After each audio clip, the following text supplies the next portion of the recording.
Yeah, peace. This is Eric the Man Sanders. You know, you can catch me at Facebook, Eric Trueheart, TikTok, Eric the Man Sanders. On here, you can catch me on Eric the Man Sanders YouTube.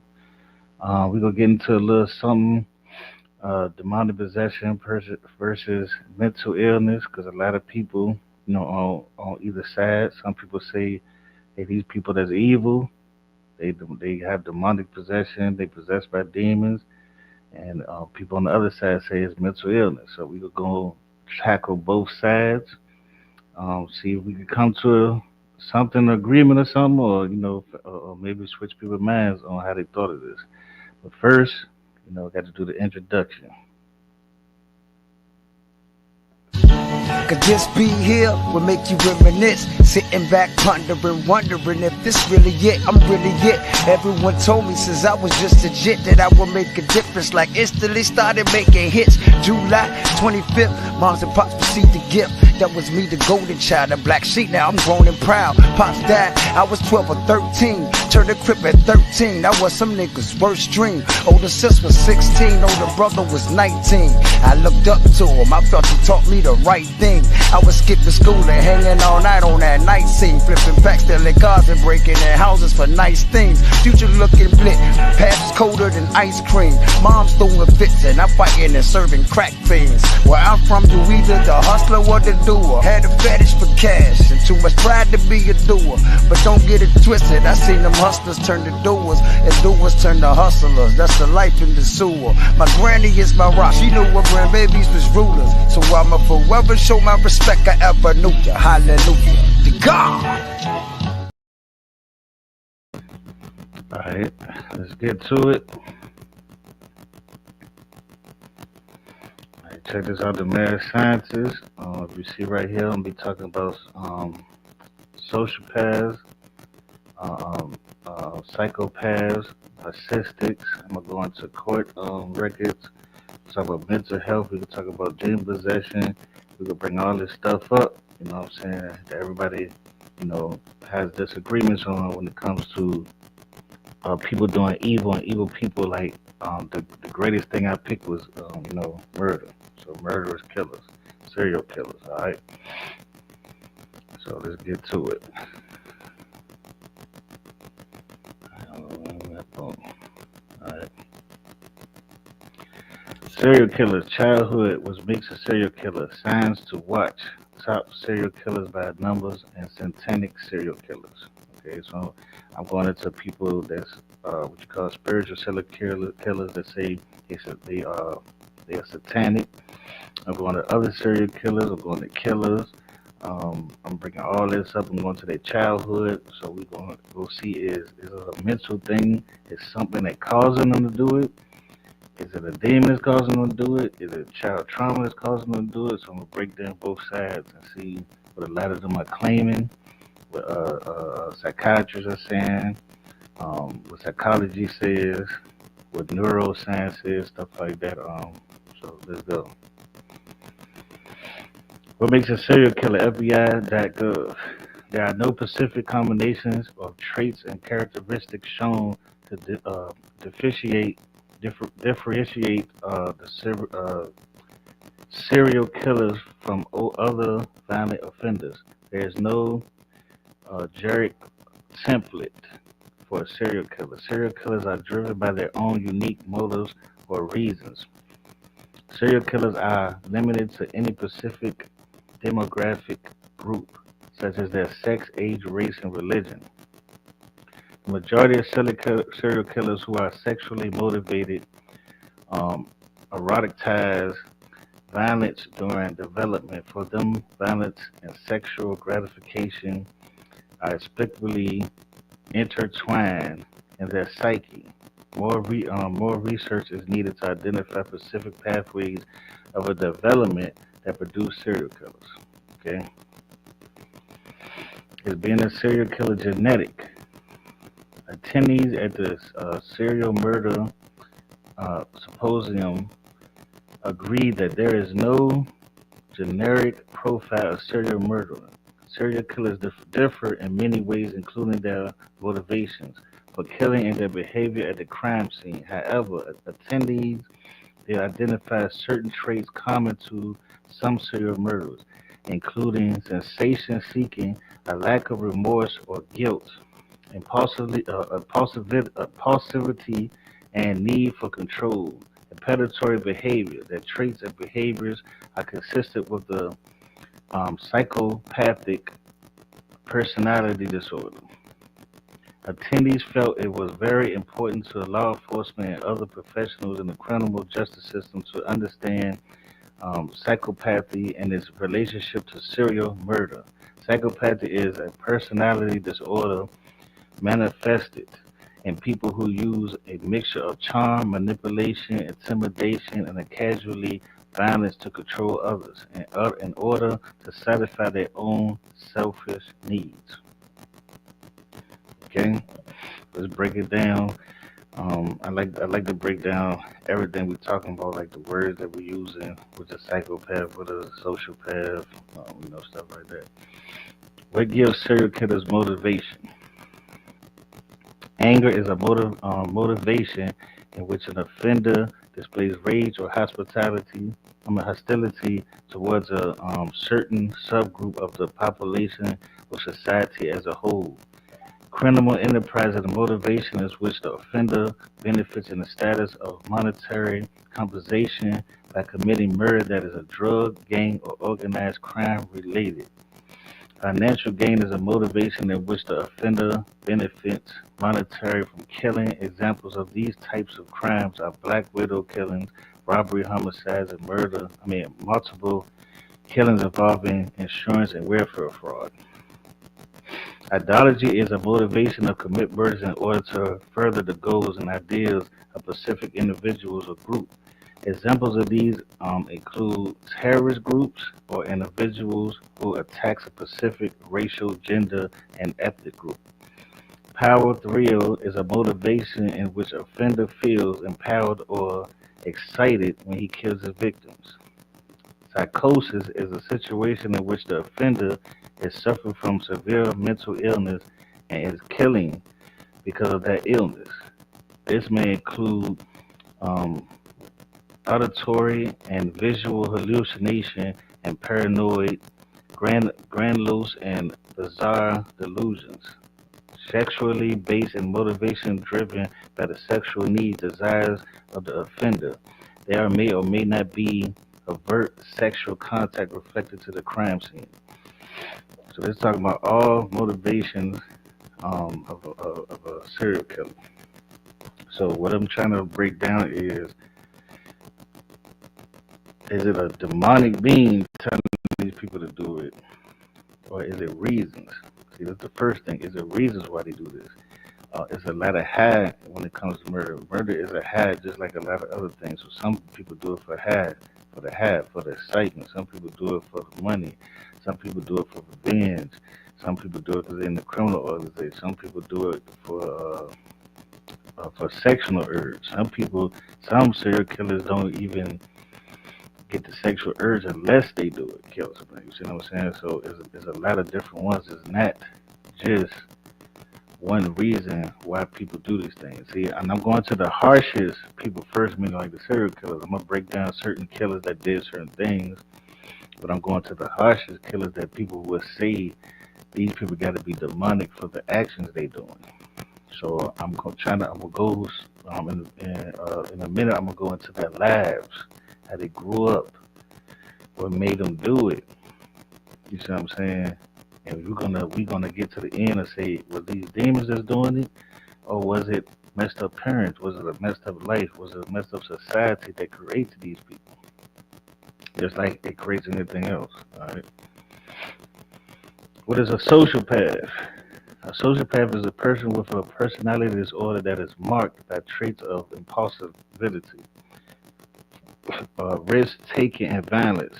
A psychopath is a person who has an antisocial personality disorder and characterized by lack of regard for their rights and feelings of others. Almost close to a narcissistic. Controlled and manipulative behavior, the absence of shame, and inability to form emotional relationships. So let me say this. A lot of people can be these things. Narcissistic, sociopath, psychopath, but not always be killers or serial killers. So you might meet somebody that has these type of traits. Like I don't know if you ever been with a woman or a man that has feel like they don't have emotions. You always say, man, if you seem like you don't have emotions, you don't care. Some of them have this trait that they really don't. They can't. They don't know how to. It's not that they don't want to. They don't know how to. Deceit and manipulation, central aspects of both personality types. However, even though they are often confused with one another because they manifest in a similar way, these are two distinctive forms of personality disorder. All right, so we go to the psychopath, lack of guilt, remorse, empathy, pretending to feel emotions, inability to form the emotional attachments, tend to be tend to be successful, dishonesty, manipulative behavior, narcissism, and superficial charm. Okay, that's a psychopath. Sociopath, lack of remorse, but guilt and empathy may be present in some cases. So other than the psychopath, they might have a little, care a little bit. Some emotions are felt, raised, but are shallow and fleeting, meaning it's a little bit more than psychopath, but it's not as as better than a psychopath. They're really close. Just the sociopath kinds of care a little bit. All right.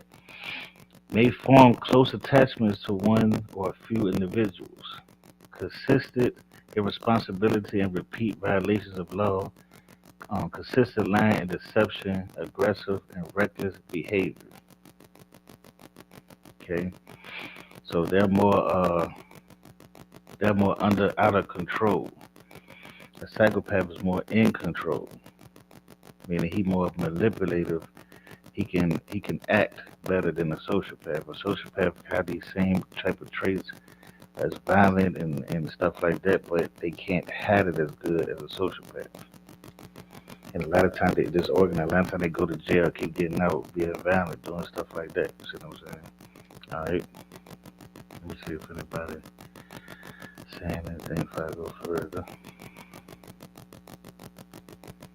Oh, I got some comments. Shalom, because shalom. You have a lot of static in the background. Oh man, hold on. Let me take this. All right, how it sound now? Does it sound better?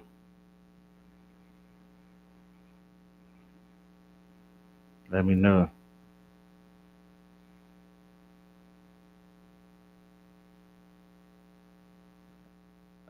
Okay. I hope it wasn't too bad. Okay. A sociopathic serial killer is a person with sociopathic tendencies, with commits crimes that are often impulsive and disorganized. Sociopathic traits. Sociopaths may lack empathy, have a disregard for safety, and be impulsive. They may also be unable to hold down jobs and maintain normal family life. Crimes. Social, uh, Sociopathic serial killers tend to commit crimes that are unplanned and hazardous, haphazard. They may leave evidence at the scene of the crime, such as blood and fingerprints, and may not try to conceal the body. So that means it's more unorganized. Sociopathy is often associated with environmental factors such as childhood trauma and adverse life experiences. So we about to go into what makes these people too.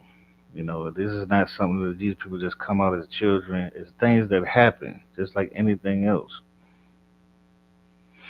Different types of sociopaths. Explosive sociopaths, known for frequent outbursts of anger and aggression, often over small issues. These outbursts can be directed towards people, property, or animals. Passive sociopaths, more subtle in their manipulation but still lack regard for others, may harm through covert means. Charmistic psychopaths are extremely charming and manipulative. manipulative, often using their charisma to deceive and exploit others. Narcissistic sociopaths, power hungry, manipulative, and attention seeking. They lack empathy and other people's feeling or suffering. They may respond with hostility and aggression whenever they're exaggerated with importance and threatened or questioned.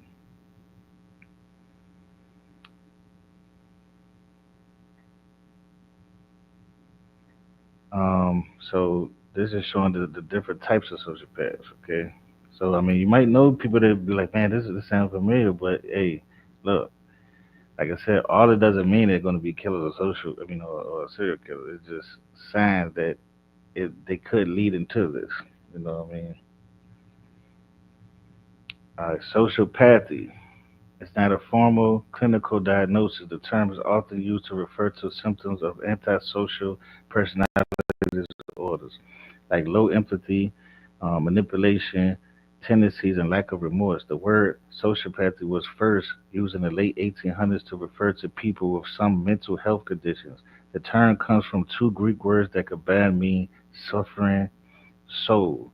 These days, psychopathy is not a widely accepted clinical term or diagnosis, but people may still commonly use it to refer to antisocial personality disorder. I don't know. Let's see. Sounds great. You could still hear. You could still hear. It's clear now. Okay. I'm going to do it one more time. All right. I hope that's better.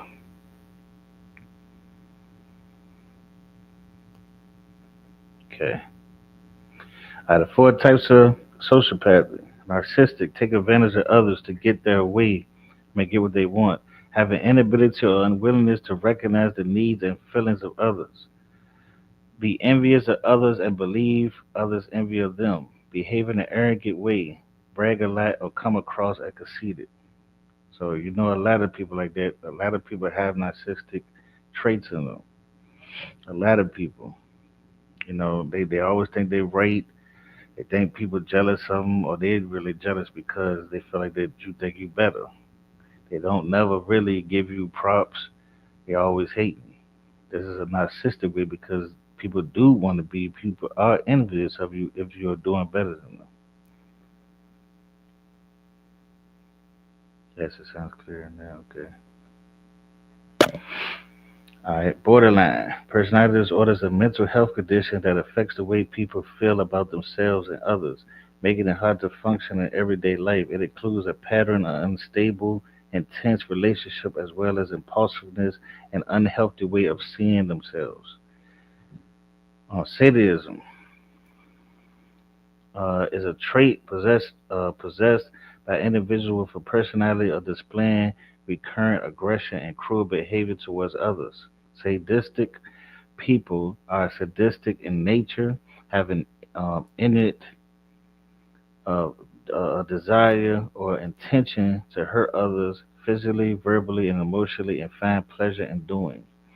Behavior may be overt, involving aggression actions against siblings, peers, parents, teachers, or other adults, such as verbal abuse, bullying, and hitting, or convert, involving aggression actions against property, such as theft, vandalism, and fire setting. Hmm. So, okay. So a lot of people that I guess would say where I grew up at was kind of like that. We had a lot of anger in this, and that's why I study this stuff. People would be like, "Why you study this stuff?" Because we can say a person is a certain way. We could be like, "Oh, this person is evil." We can say this person is wicked. We can say these things, but is it our responsibility to study why they're like this? Or is it our responsibility to say, okay, you just evil, you just wicked? To say, I think it's our responsibility to say why this person is wicked. Doesn't mean that this person ain't wicked. Just because I found out this person had this happen, and then he became this and became doing evil stuff, that doesn't mean it justifies it because there's people that went through the same thing and didn't do it. But it can be this thing can happen and go this way and that way. If a person smoke a cigarette, you know everybody ain't gonna catch cancer. But you know if you smoke the cigarette, why do you catch cancer? And then you can go into the chemicals and see why this person catch cancer, and then maybe this person don't do it, but does it justify? Why does you see what I'm saying? It doesn't justify anything. It's just having a, it's just finding a problem, and you understanding better why people do things they do. Okay, all right. Psychotic. Psychotic disorder are several mental disorders that cause abnormal thinking and perceptions. People with psychosis lose touch with reality. Two of the main symptoms are delusion and hallucinations. Delusions are false beliefs, such as thinking that someone is plotting against you or the TV is sending you a secret message. Hallucinations are false perceptions, such as hearing, seeing, or feeling something that is not there. Um, um, Schizophrenia is one of the type of psychotic disorder. People with bipolar disorder may also have psychotic symptoms. Other problems that can cause psychosis include alcohol and some drugs, brain tumors, brain infections, and a stroke. So people got mad at me one time because I said this. Is people out here, I know we hearing it, and people say, "Have you seen this movie? This movie is telling us the future. This movie is telling us what's going on." I tell people, man, that's so close to psychotic, man. You're starting to lose reality to where, and I blame it because we are living in the matrix. And I said it before that sometimes we live in this matrix, and you start guessing everything so much you don't know what is real, and you start losing in touch of reality yourself. It started making you psychotic. So that's why I stay so much into what is reality, what is not reality, what is, because it keeps my brain focused on reality because you can't lose touch. I don't been a Christian before. I don't believe that a man was God. I don't believe you can walk on water. I don't believe that. I believe that one time a person was coming out of the sky with a horse, and and I lost a lot of reality of it. And when I gained it, I understood like that. I understood the power of it. A lot of people don't. All right. So let's go. Seven sign traits or guidelines of possible serial killers. All right. Antisocial behavior. Sociopaths have a strong tendency towards antisocial behavior, so watch for extremely antisocial children. That being said, some children develop more slowly, and that is not the definitive sign. Pay attention if a child regresses from attention, if a child regresses from being extremely social to extremely antisocial.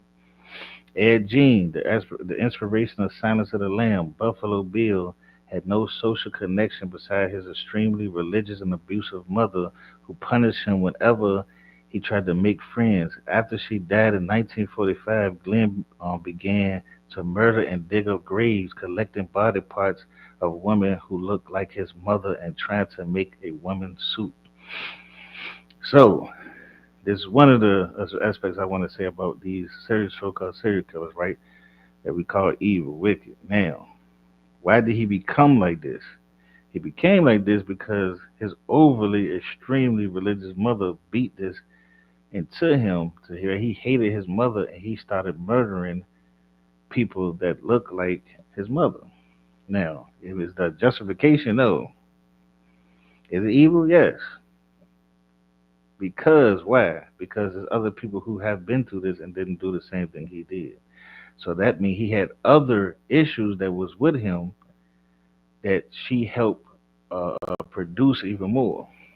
So it's like you already on a borderline or something, and then somebody pushes you over the line. You see what I'm saying? So it was probably other mental things that was going on with him too, and not just so but the antisocial part created from by his mother. Therefore, he became so angry that he couldn't control it. He also had probably had touches of sociopath. You see what I'm saying? These things come from abuse. So this man didn't grow up and was born to say, I want to murder people. He grew up in an abusive way to where all he knew is violence. And he hated somebody so much that he hated anything that looks like him. the same way that we say with each other when we talk about self hate.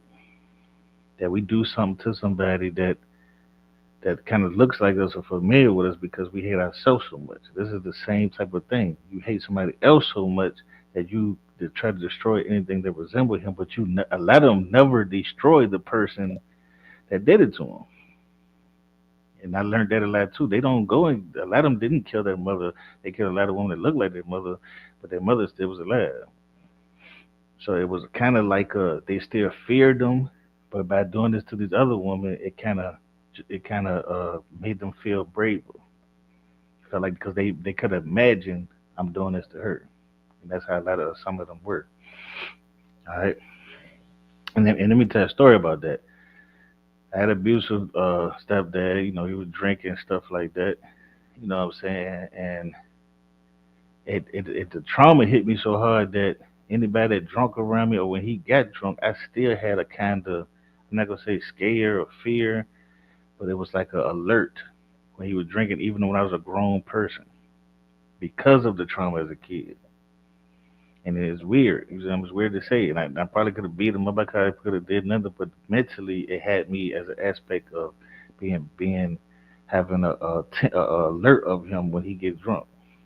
You see what I'm saying? So that can happen, but a lot of people know how to control it. Some people don't because they have other things that's with them. All right, arson. Many serial killers start as arsonists. Arson is a psychological attractive because it involves manipulating power and control, something that serial killing also offers. Ben Bershowitz, the son of Sam Killer, was fascinated with pyromania. Pyromania as a child to the point of the other child called him Pyro. After being arrested, he took responsibility of dozens of New York arsons. Some sources indicate that he may have been responsible up to 1,400 fires. Now, a lot of other traits of them killing animals. You know, I had a cousin that was kind of like that. His parents were so tight on him, man. They wouldn't let him play sports. He was a great sports player. They kept him in the house all day. He was so wild. Man. He was killing animals, killing cats. You know, he'd try to hit us with stuff because he was just acting out. And once he got free from them, as he got older, and because he was around us too, so we kind of kept it level headed.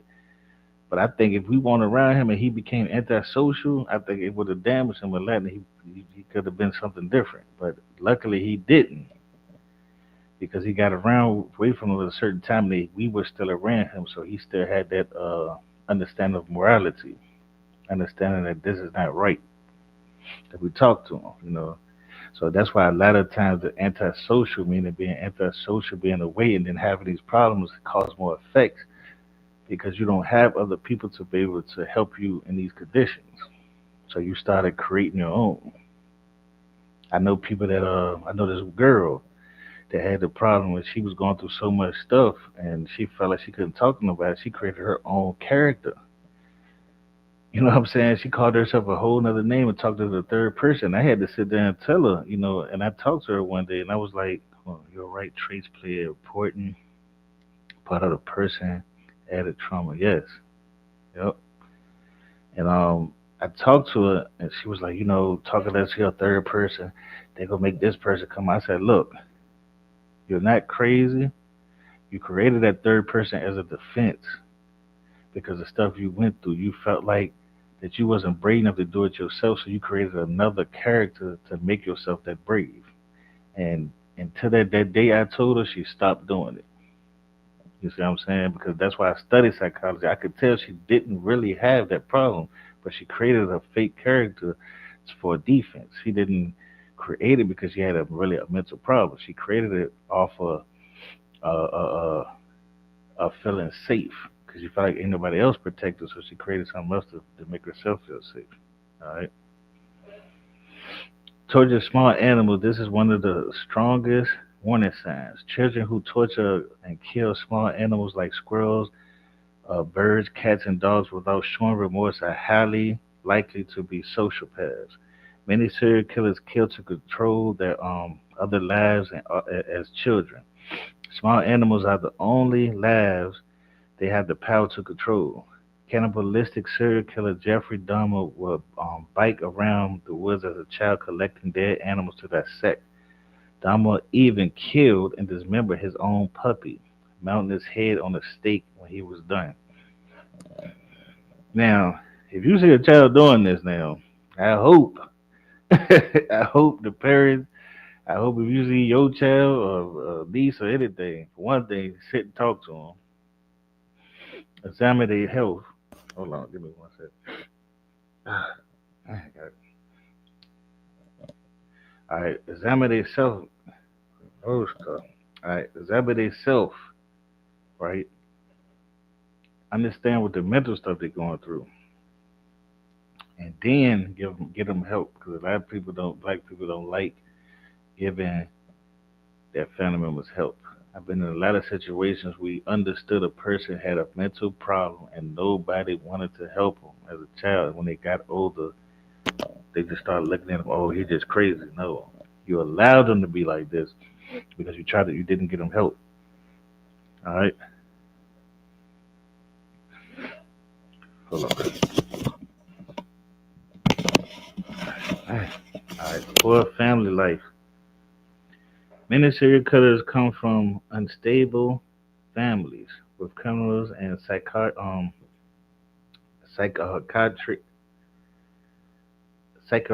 or alcohol histories that killers often have terrible relationships with their families and often use them as their first victim. When he was only 15, Ed Crumper, the cold Ed killer, killed his grandparents after being released at age 21. Kemper killed six female college students. The police finally caught him. When Kemper killed his violence, I mean, what? When Kemper killed his violent alcoholic mother, he treated his mother's corpse particularly brutally, decapitating her, using her head as a dartboard, and throwing her vocal cords down the garbage disposal. Now you heard that?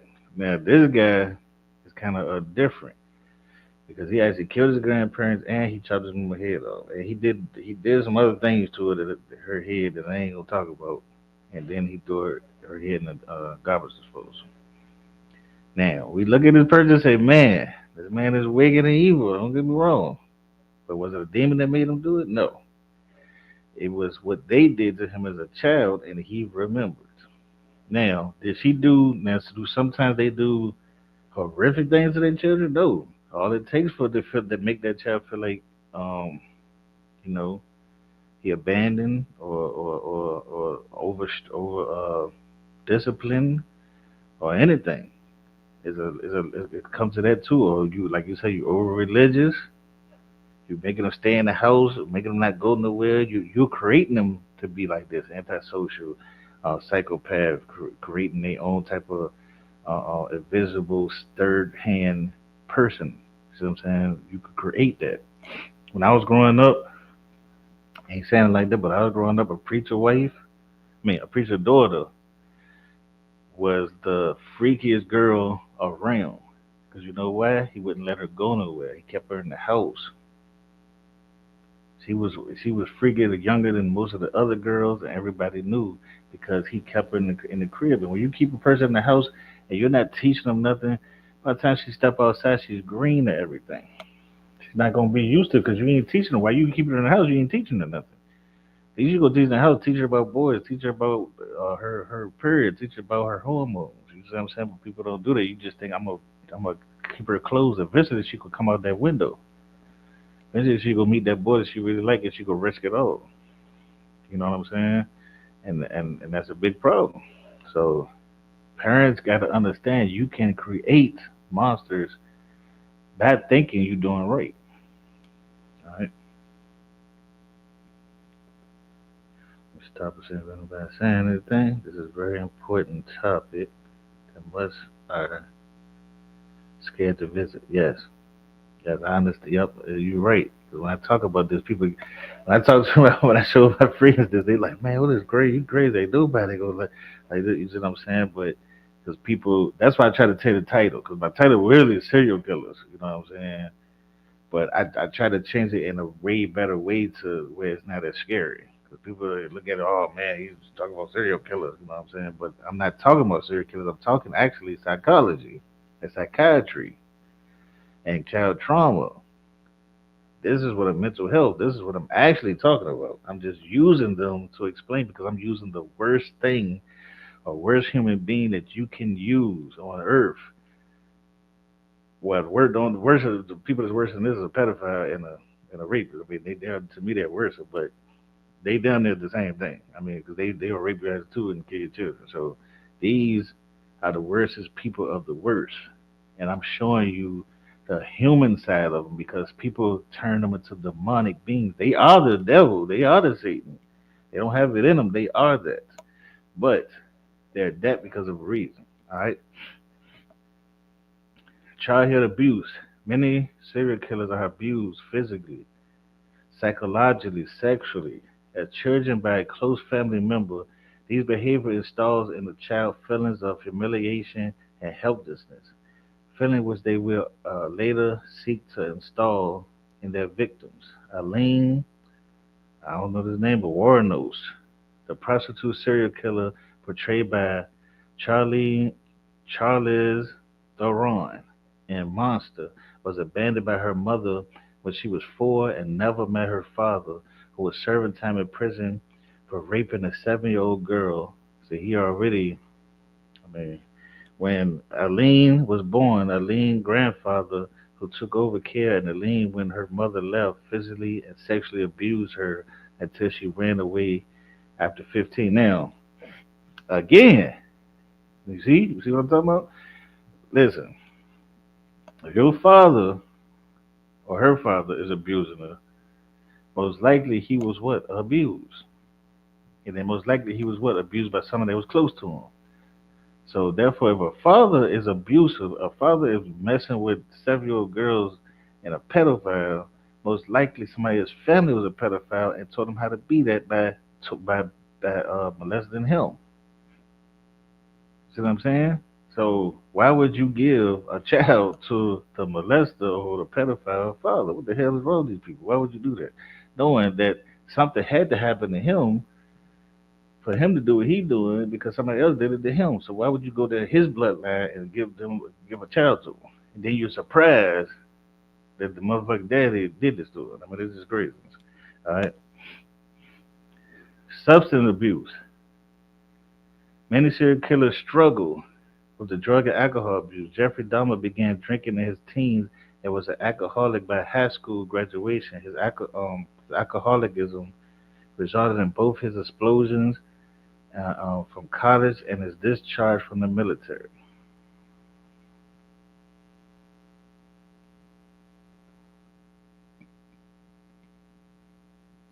Okay, all right. Voyeurism. From a young man, many serial killers are interested in voyeurism, sado, masochistic, masochistic pornography, and fetishism. Ted Bundy claimed that as an absolute, absolute, and would get drunk and stalk around his community at night looking for undressing women and other titillating sights. Now look at this man. Look, I had seen a video of this guy. I'm talking about he is so manipulative, right? He's talking, he's smiling, and he started talking about what he did to this woman, and they caught him.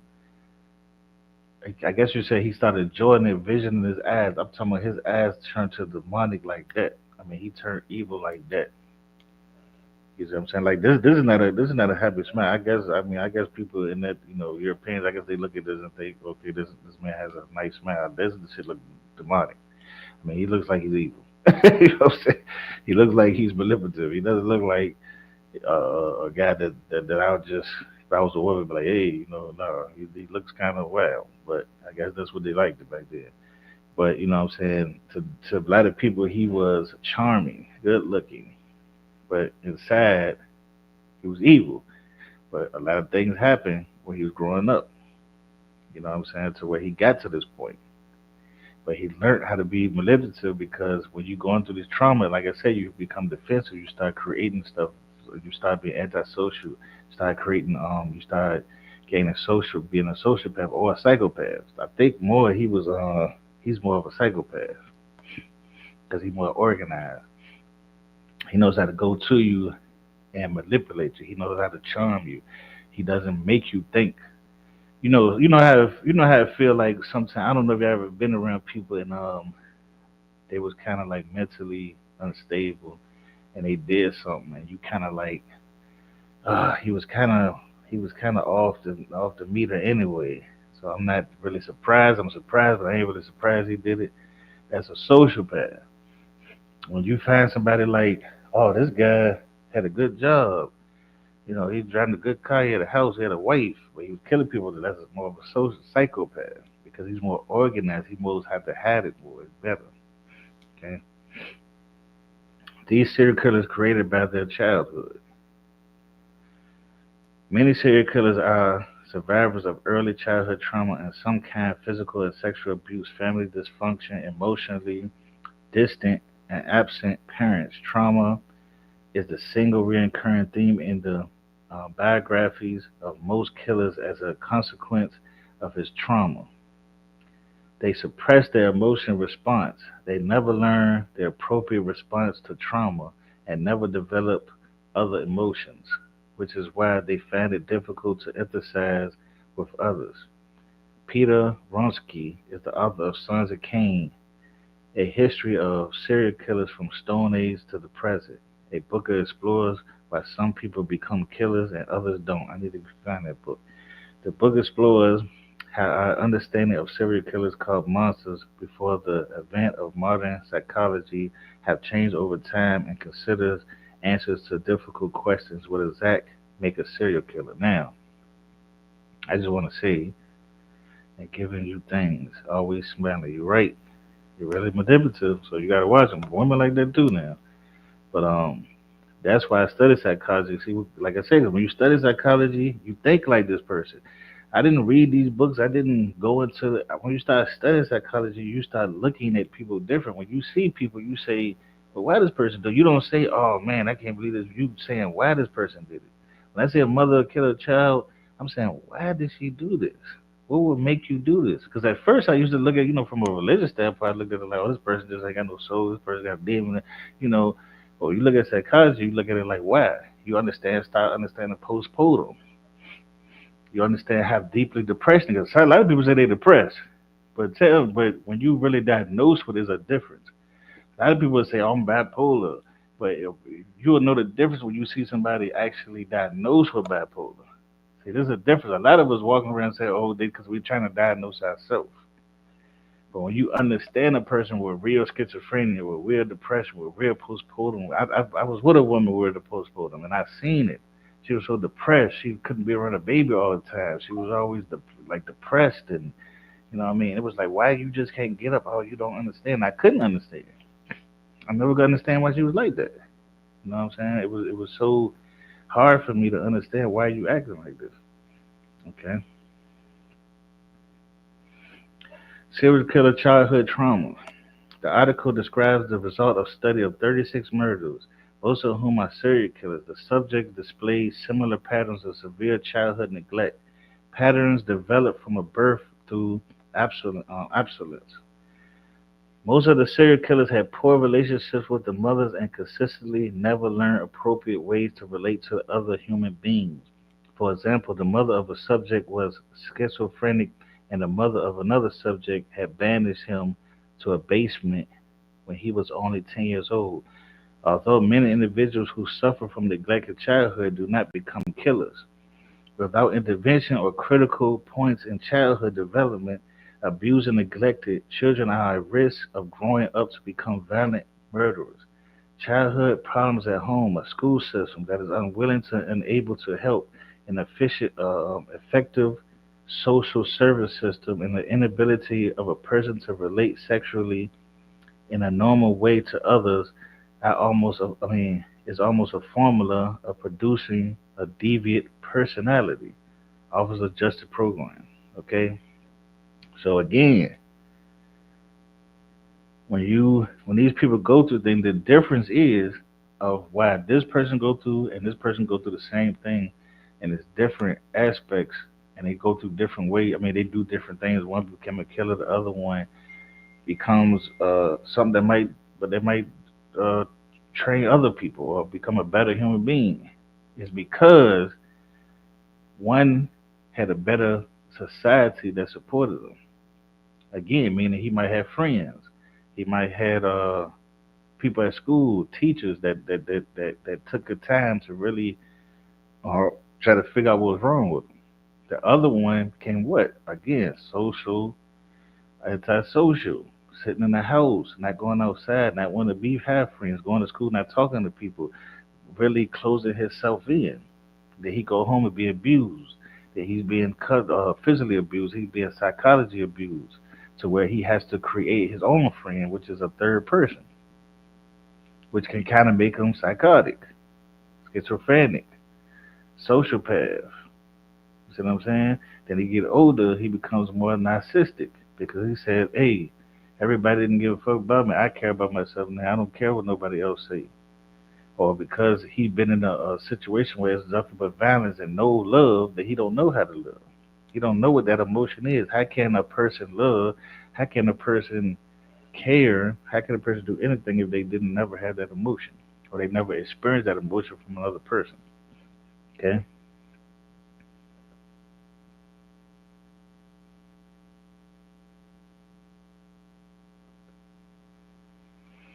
I mean, a lot of people.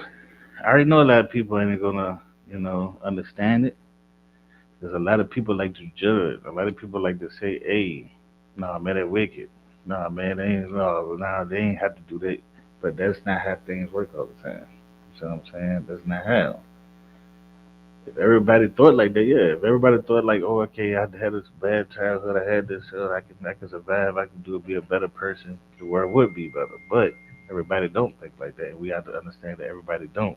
And then we have to understand this because you can have people in your family, you can have people you know, you can have people close to you. You can see children that's out there and going through this, and you might can help them because you see what they're going through and what they could create. Okay, John Gacy, the Killer Clown. Okay, this is the movies like it. The people I'm showing you is people that you normally watch. Like I said, the other guy was from the Silence of the Lamb. They had another movie I forgot the other day. They had a movie on Jeffrey Dahmer. This dude is with people like the Joker, people like it comes from. A psychopathic. Well, he might be sociopathic serial killer. That I mean, he's just another breed because he dresses like clown shit and to get children. I mean, he was like a whole different breed of wicked. You know what I'm saying? All right. John Gacy, the Killer Clown. John Gacy was an American social killer and rapist who took lives at least 33 young males in Cook County, Illinois, burying most under his house. Other bodies were recovered from nearby Des Plaines River. Now you see him. Look at this man. He's dressed like a clown. He used to go places and pick up little males, little boys. He used to rape them. He used to do a lot of things to them. He used to bury him in the ground. Was he wicked? Yes. Was he evil? Yes. Was he possessed with a demon? Or did he have a mental illness from child trauma? Let's see. Gacy was born on March 17, 1942 in Chicago, Illinois, the son of a Danish and Polish parents. Gacy and his siblings grew up with an alcoholic father who would beat the children with a razor strap if they were perceived to have misbehaved. His father physically assaulted Gacy's mother as well. Gacy's sister Karen would later say that the siblings learned to toughen up against the beating and that Gacy would not cry. Now, is y'all hearing this? I don't think y'all hearing this now. This is telling you that this man was getting beat with razors inside of a strap and he did not cry. I hope y'all understanding this. Razors in the strap, getting hit. He ain't crying. Okay, he's seeing his mother get beat. He's learning how to do what? To toughen. We call it toughen up. He's learning how to block, mentally block. He's learning how to block his what? Emotions, his feelings. This was causes sociopaths or psychopaths. He's learning how to block that. And what happens, it causes trauma to where he gets older. Now he can't love a woman like that. And he don't have feelings as a human to a human because he learned how to block it. So now he can do something that a normal human can't do because he learned how to block emotion. He sees violence and learned how to adjust to that violence and learn how to. This is what violence looks like, and he grew up under it to where it became normal to him. So now when he does it to somebody else, I mean, it's killers out here, man. They can do something to a person. You could be crying and begging for your life, and he gets more excited, or it doesn't even bother him because he has blocked that emotion. He has blocked that understanding. His understanding is violence, revenge, hate, anger. See what I'm saying? So he doesn't understand. Me and you, or me and y'all who listening, somebody inside, they start crying, you're going to have a consciousness. Even if a person go through with it, they're going to have that consciousness. They're going to have that, oh man. Most people that their first killers, like when they talking about like a hitman, a mafia, because I studied all that too. When they grew up and they had to kill somebody, they tell you the first time killing was the hardest time. After that was normal because it felt like they killing the same person. But the first time always kind of haunted them. Or they kill somebody or kill their friend or something like that to where it messed with their consciousness. Because they really wasn't like that. They thought they were just doing it. They doing it off the strength of ignorance, off of money. They thinking, okay, but when they had to kill somebody they really cared about, you understand they did have feelings. I'm talking about like hitman, people in the mall, stuff like that. A lot of them was like that, and it hunts them. I know people that did things and it hunted them till they died. Okay, so everybody here that's doing stuff, don't think it doesn't hunt them. Don't think there's a lot of niggas in prison that will kill people and say, man, I wish I never did it. If I have nightmares, it's because of your consciousness, because of your mentality, your morals, your spirit, your soul. You know what I'm saying? It doesn't know that it's not right. All right. Static again. Okay, hold on. Let me take it up. Okay, that should be good. I'm gonna get a new headphone. All right. Samuel Little. Samuel Little is a convicted serial killer who claims to have strangled and killed 93 people between 1970 and 2005. Little is described by the FBI as the most prolific serial killer in U.S. history. 93 people. Little was born Samuel DeWell on June 7, 1940, hailing from Reynolds, Georgia. Little claims that his mother was a teenager prostitute and she had abandoned him. Authorities believe Little's mother may have given birth to him while she was in jail. Raised by his grandmother in Lorraine, Ohio, Little had a difficult time in high school and eventually dropped. Okay, let me know if y'all hear me. Alright, Little began committing crimes in his teen years, starting with theft. He was thrown into juvenile detention, and from on, his crimes grew worse. Starting in 1950s, he moved around from state to state and got arrested for fraud, driving under an influence, assault, armed robbery, and rape, among other crimes. 1975, he had been arrested over 25 times across 11 states in total. He served 10 years from these various offenses and escaped 2 murder convictions before his 2014 conviction. I mean, damn. You know what I mean? So he was more of what you call a sociopath because he was out of control. He kept going to jail. He really couldn't hide that shit. He wasn't good with manipulation. He was more like a wrecking ball. That's what a sociopath is. That's a difference. So you see the difference between him and the psychopath I was talking about that was more cleaner, had more charm, had know how to manipulate, When he did get caught, it's like, oh wow, I never thought he would be like this. This guy, you looking at it, his criminal record, you look at all the stuff he was doing, you'll say, well, I ain't surprised. Man was raping, murdering, killing on all 11 states. I mean, who's surprised? See what I'm saying? He's a sociopath. Okay. One of the main reasons Little murders went undetected for so long was that many of his victims, alleged victims, were on fringes and society. His alleged victims were on fringes of society: sex workers, homeless, drug addicts, and, for example, with many being women of color. Little believed he was commissioned by God to kill his victims to alleviate their misery. At other times, he felt he was possessed by the devil. Okay, so it's an interesting one, right? So, what the things he have? He's a sociopath, right?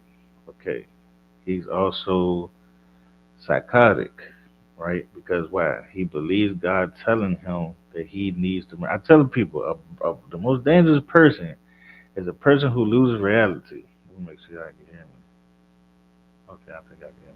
A person who loses reality and believe God is making him doing wicked, and he justified by saying God got my back and making me do this, is a real psychotic, narcissistic person. So he's narcissistic, he's psychotic because he thinks it's something telling him to do this, and he thinks he's possessed. So what he's doing, he's trying to justify what he's doing. He's creating entities to say I'm not doing this. Something's making me do it. Then he has blocked his emotions and feelings to where he's saying, how is he doing it? He's doing it by saying God is telling me to do this, and God is allowing me to do this. So now is covering his morality, meaning he doesn't feel bad because he thinks he's doing good. So he tricked himself mentally into doing these things. See what I'm saying? All right. Ali Warnos. After a childhood of abuse and abandonment, Eileen went on a killing rampage that left at least 7 men dead across Florida in 1989 and 1990. Now, you see how wicked she looked. You see how evil she looked. I'm going to say it again, right? You see how evil and wicked she looked? Okay, again, I'm going to ask the question. Does she look demonic? Does it look like she possessed with a demon? Is she possessed with a demon? Or is it a mental health issue from trauma? Let's see. And I did 3, 4 different ones that showed you. These people are not demonic to possessed. They are caused by traumas that create them becoming psychopaths, antisocial, narcissistic, psychotic, psychopaths. Okay, so let's see. Warno's father, a convicted sex offender. Now you notice a lot of their fathers, sex offenders, raped them, molested them. They did a lot of. They was the ones abusing them. Parents are the first teachers. Parents can't control the trauma they put on their children that can affect them all the way to their death. Okay, and cause them to become something that God didn't create them to be. All right. Warner's father, a convicted sex offender, was out of the picture before she was born and ended up hanging himself in prison cell when he was 13 years old. Hold on, let's go back again. Warner's father, a convicted sex offender, was out of the picture before she was born and ended up hanging himself in prison. The prison cell when she was 13. Okay. I read that. I thought he was 13. I was like, damn. Her mother, a Finnish immigrant, had already abandoned her by this point, leaving her in the care of her parental grandparents. Let's see what the grandparents did. This less than a year after her father committed suicide, one of those grandmother died of a liver failure, meaning her grandfather had been, according to her later account, beaten and raping her for several years. Now again, if your father or the mother is being abusive, molestation, doing pedo stuff, doing stuff to their children, most likely what? Things were happening to them. So then again, if these people call themselves psychologists and psychiatry and people welfare and all this stuff, Why then, if you know this, because if you study in psychology, they know this. Why then would you take the child and then give it to the parents of the one that did it to her, knowing that most likely them parents did that to him? I'm just saying again. When Eileen Worrells was 15 years old, she dropped out of school and have her to have her grandfather's friend's baby at home for unwed mothers. Now, if you hear this again, she 15 years old, she dropped out of school to have her grandfather's friend's baby. That grandfather now. So that means, what does this mean? That means he was passing her on to his friends. So the father did something to rape her. The grandfather raped her, then passed her on to his friends, and she had a baby by the grandfather's friend. Unwed mothers. However, after having a child, she and her grandfather finally had it out on domestic instinct, and Worrells was left to live in the woods outside of Troy, Michigan. So she was sexually abused by her grandfather, her father, and her father's friends. Had a baby by him, then kicked out and went to live in the woods. Why wouldn't she have a reason to snap? Now, am I justified? No. But I'm saying I understand because that's a hard thing to say. Like, damn, you just want her just to forget all this stuff. Of course, that's a mental problem. Right? That's something that a lot of people might have just killed themselves. A lot of people might have just. I don't see people destroy themselves over way less stuff than this. So I'm just saying. So again, this if she wicked, let's go back to her. This person demonic possessed, or does this person have a child has mental issues because of child trauma? I picked the second one. I don't think she's demon possessed. No, because how much people would have made it out of this? Let's be for real. Okay. All right. Let me see the comment. Make sure everybody can hear me. All right. Everybody can hear me. I'll take it out again real quick. Just one static. All right. Let's go. All right. Can serial killers? Hold on. Can serial killers be demonic possessed? Serial killers be possessed by demons? Let's say that. All right. Demonic possession is the belief that a person's actions are controlled by an alien spirit, demon, or entity. Symptoms of demonic possession commonly claimed by victims include missing memories, perceptual dis, distortions, loss of sense of control, and hyper suggestibility. Erica found in a study of 488 societies worldwide, 74% believe in possession by spirits, with the highest numbers of beliefs in Pacific cultures, the lowest incidence among Native Americans of both North and South America. So most people, of course, believe in demonic possession. So I was talking to one person before about this. I remember we was on the show, and she came up and said, "My son, he talking about he got mental problem and this and this and that. These young people just lazy. These young people, blah, blah, blah, they making excuses." And I said, "Look, I said y'all older people is the problem. Y'all people that have children, that have cousins, that have family members, and y'all know these people is mentally unstable, but you try to say, oh no, you just lazy, or you got a demon in you, or you just wicked. You ain't helping them, okay? You're not helping them. You need to understand why is going through this. You need to get them help while they're young, because when they can't turn 18, you can't help them no more. They have to decide it. See what I'm saying? So when your son telling you and explaining to you, I have a problem, and you like, oh man, you just lazy, ain't nothing wrong with you, this and that. You're the problem. You're becoming the problem to the problem that he's trying to solve. And you're making that problem worse because the main person he thinks he can come to and talk to is telling him that he ain't nothing but a wicked, demonic person. Okay? Again, my son survived in this society to 21, not getting locked up, graduating. Because a lot of these young people ain't doing it. Because why? I talked to him. I said, look, I'm not gonna do you like they did me. I'm not gonna tell you to toughen up. I'm not gonna tell you you don't cry as a punk. I'm not gonna tell you to control your emotions. I'm gonna tell you when you need to talk to me, let me know. When he was 16, 17, talk to me like a man. I don't care what you're going through. Let me know because I don't want you to have fear of having to tell you something to me.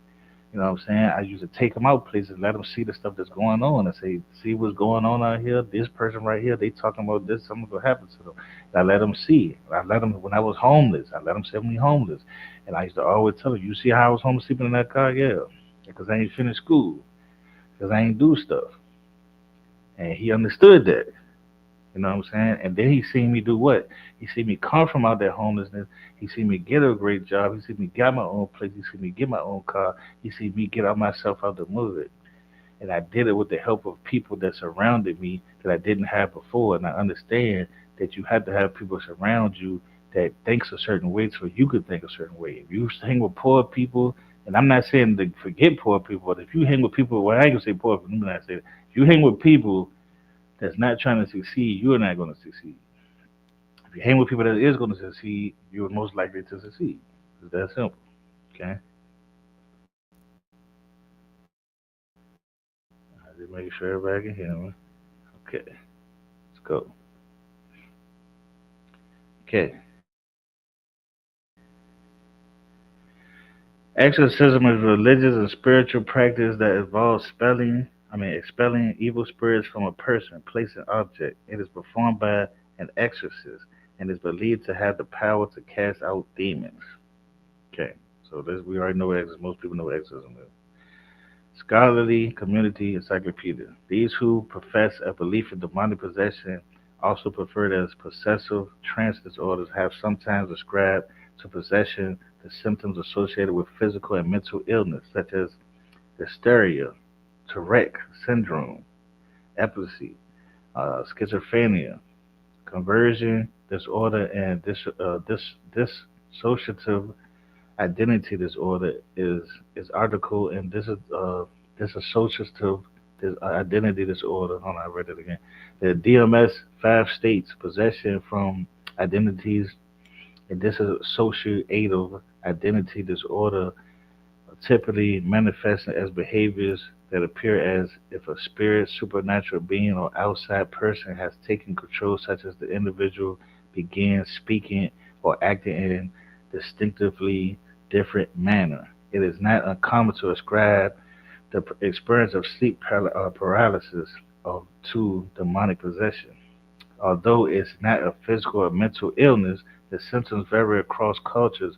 Demonic possession is not a valid psychiatric or medical diagnosis recognized by either the DMS-5, DSM-5, or the ICD-10. The DMS-5 indicates that personality states a dissociative disorder may be interpreted as possession in some cultures. The instances of spirit possession are often related to traumatic experiences, suggesting that possession experiences may be caused by mental distress. Some have expressed certain that belief in demonic possession can limit access to health care for the mentally ill. Studies have found that alleged demonic possessions can be related to trauma. So they saying, it's a good show, and I'm gonna say it. It's a good show. It's called Evil. I don't know. I watch it on Netflix, right? It's called Evil. It's talking about how Catholic Church. Hold on. It's talking about how Catholic Church is sending people out, and this incident is happening. They think it's demonic possession, so they go and tell them to go investigate. And it's a priest, and then it's a detective. So they go into this place, and the priest is trying to figure out is it demonic possession. The detective is trying to figure out is it a mental disorder. And she brings a therapist in to come and diagnose it and see. And most of the time in the show, most of the time is a mental thing or something that's going on. that's not spiritual. So hold on. Hello.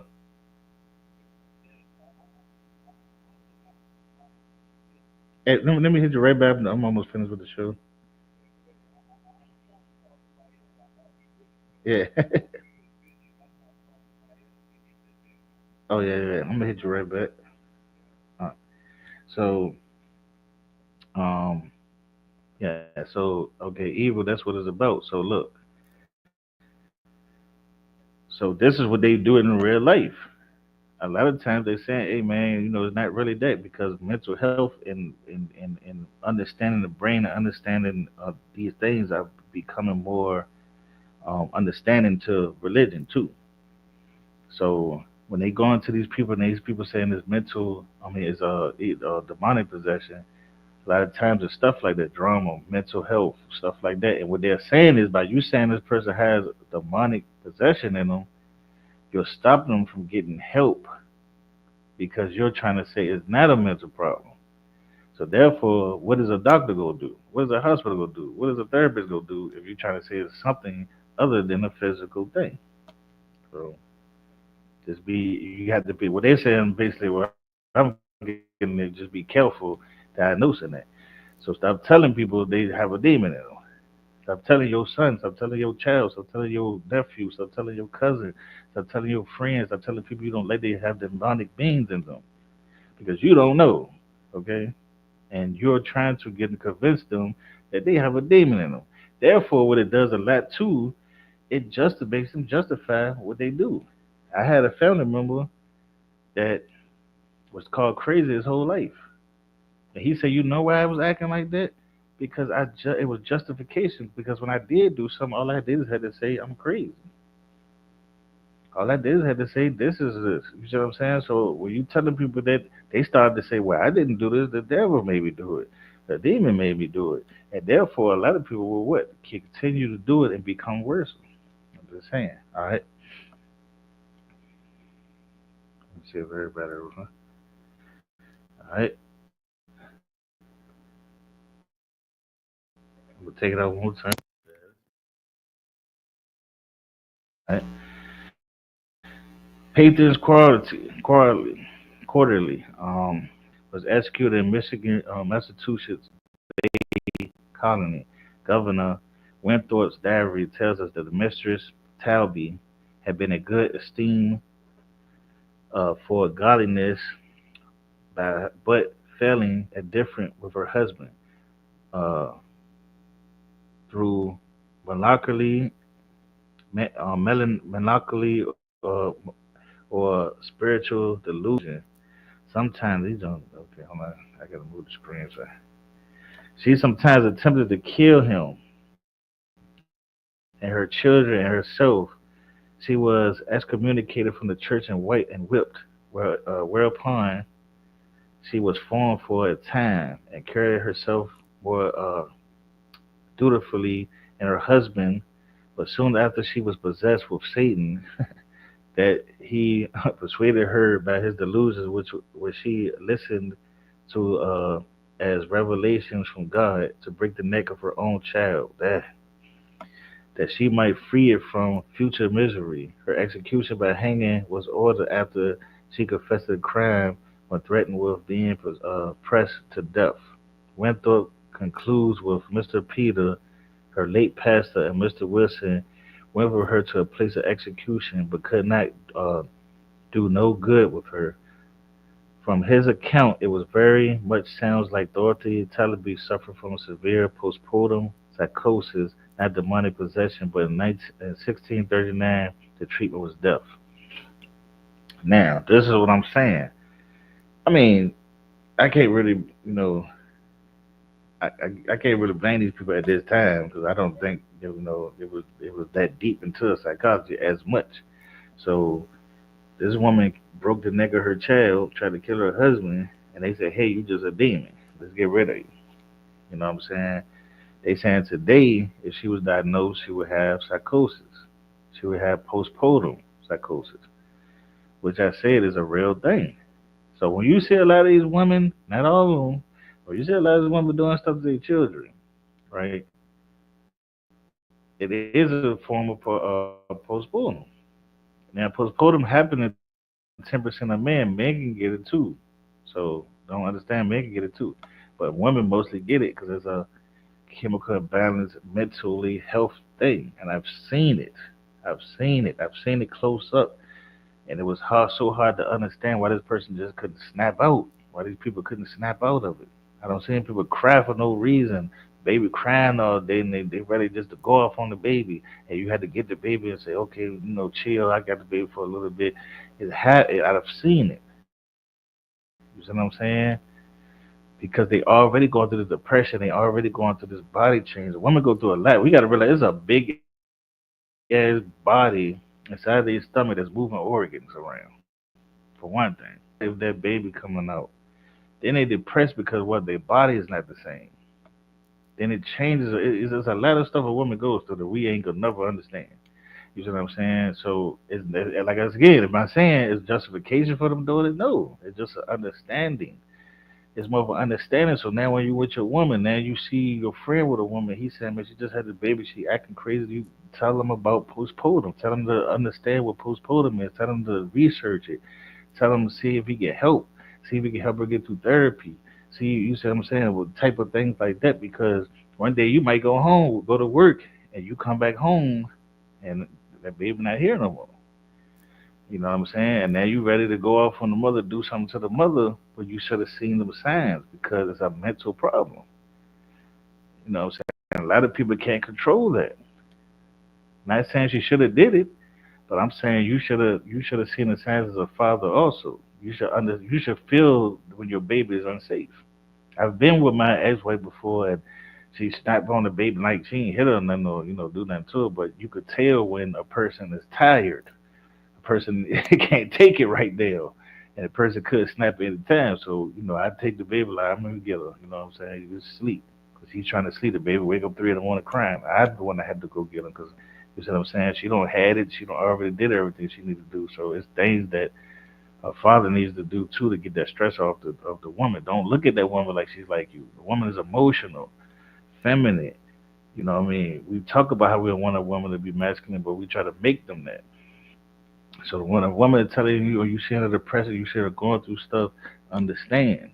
You see what I'm saying? Have more understanding. Don't try to toughen her up like you are, because it's not the same thing. It's never going to work.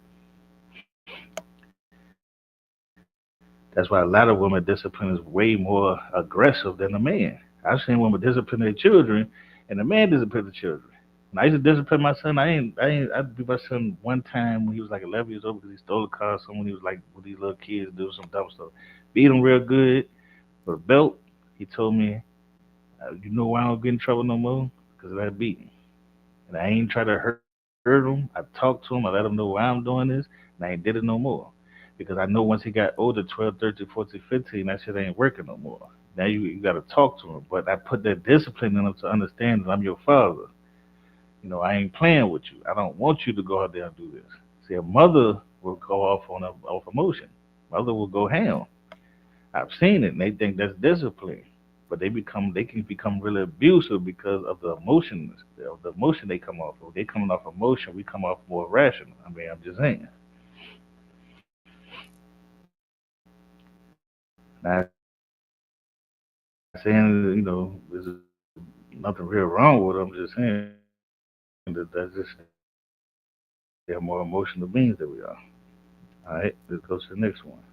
Oh, hold on. So the question is,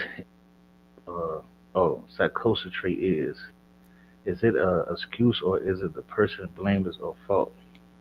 Um, I mean, I'm saying the person that did it is at fault because like I said, a lot of people went through it before and they ain't doing the same thing. So yes, if a person goes and kill, hurt people, and they say, "Oh, because my mama did this to me, and I'm killing these women because my mama," no, they're still to blame. They're still wicked. They're still evil.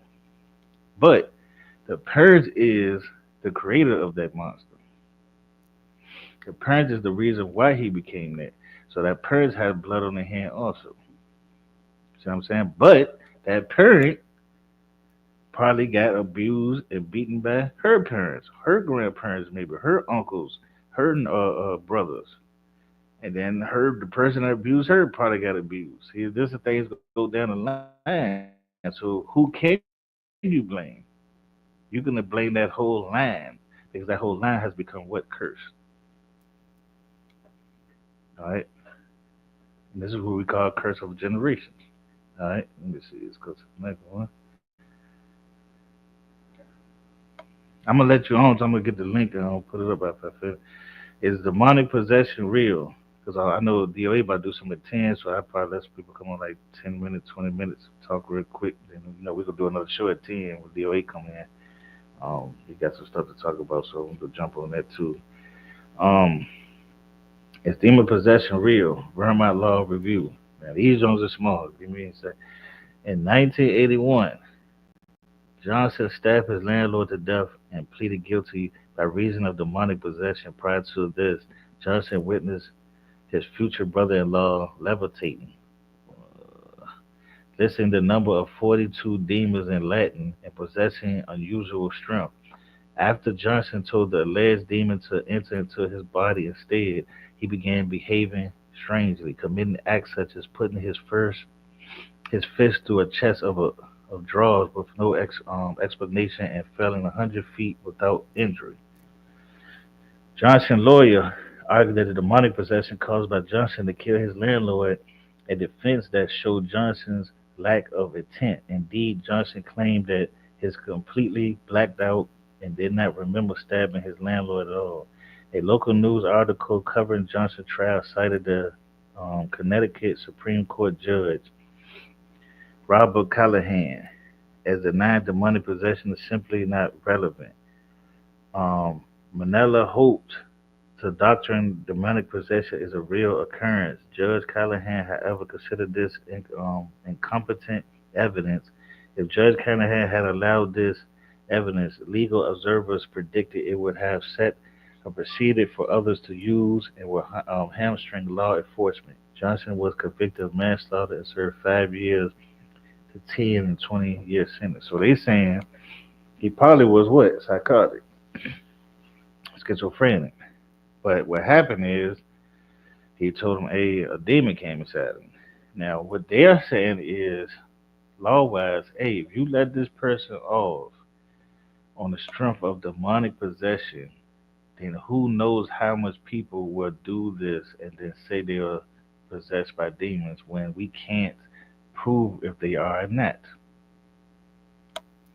So you're handicapping the law, meaning you're making us have to prove that this person ain't possessed by a demon.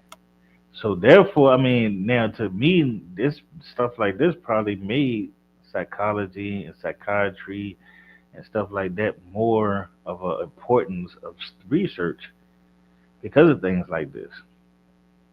Because yes, if I get off on demonic possession, who's to say the next person kills somebody say, hey, I got demonic possession too? How can you not prove that it's not real? What are you gonna do?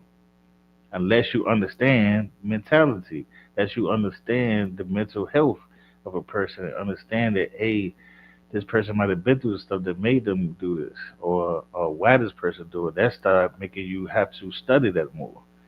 Because if you didn't, these people were gonna start winning off that. Because people went off insanity. You see what I'm saying? People went off a lot of insanity. But these people that's insanity and have been crazy, or what they call crazy, let me not call them crazy, but had mental health issues, they'll ignore them until they kill somebody. And the killer said this one time he killed this dog, his girl dog, killed his girl, killed his daddy, killed his friend, his cousin. And they said, why did you do this? He said, because I told you I was crazy. I told you I was going through a mental thing, and ain't nobody want to listen. He said, now y'all do. See, this is what I'm saying. All right. Exorcism caused a mistrial. Vermont Law Review. In England, 1974, Michael Taylor attacked a friend who claimed that Taylor was speaking in tongues and had a bestial look about him. Like Johnson, Taylor claimed he did not remember the attack, only that he felt an evil force taking over. Taylor's behavior transformed after the form of warm, gentle man to a violent person. He was easily annoyed and destroyed all religious items in the house. The Catholic Church performed a long and um, arduous exorcism on Taylor, allegedly casting 40 demons in his body. However, the following day, Taylor violently murdered his wife, believing that she was possessed by Satan. But Taylor did not claim personal demonic possession as a defense. A clinical psychologist testified that the trauma inflicted by the exorcism is a combination of Taylor's pre-existing mental health conditions pushed him into insanity. No motive was established for this murder, and Taylor was found not guilty reason of insanity. So this is how a lot of the insanity started to happen because they said, look, these people, something is going on with these people. People starting to say they see demons and demons attacking them and demons coming in them and they doing this stuff. But we don't want to go in this courtroom and say these people got demonic, they got demon possessed because this is going to put a handicap. And this is being disingenuous to people um, that have mental health. So now what they started doing, started studying the mental health and say, hey, we think this person is insane, not demonic possessed. He's insane. He has a mental illness.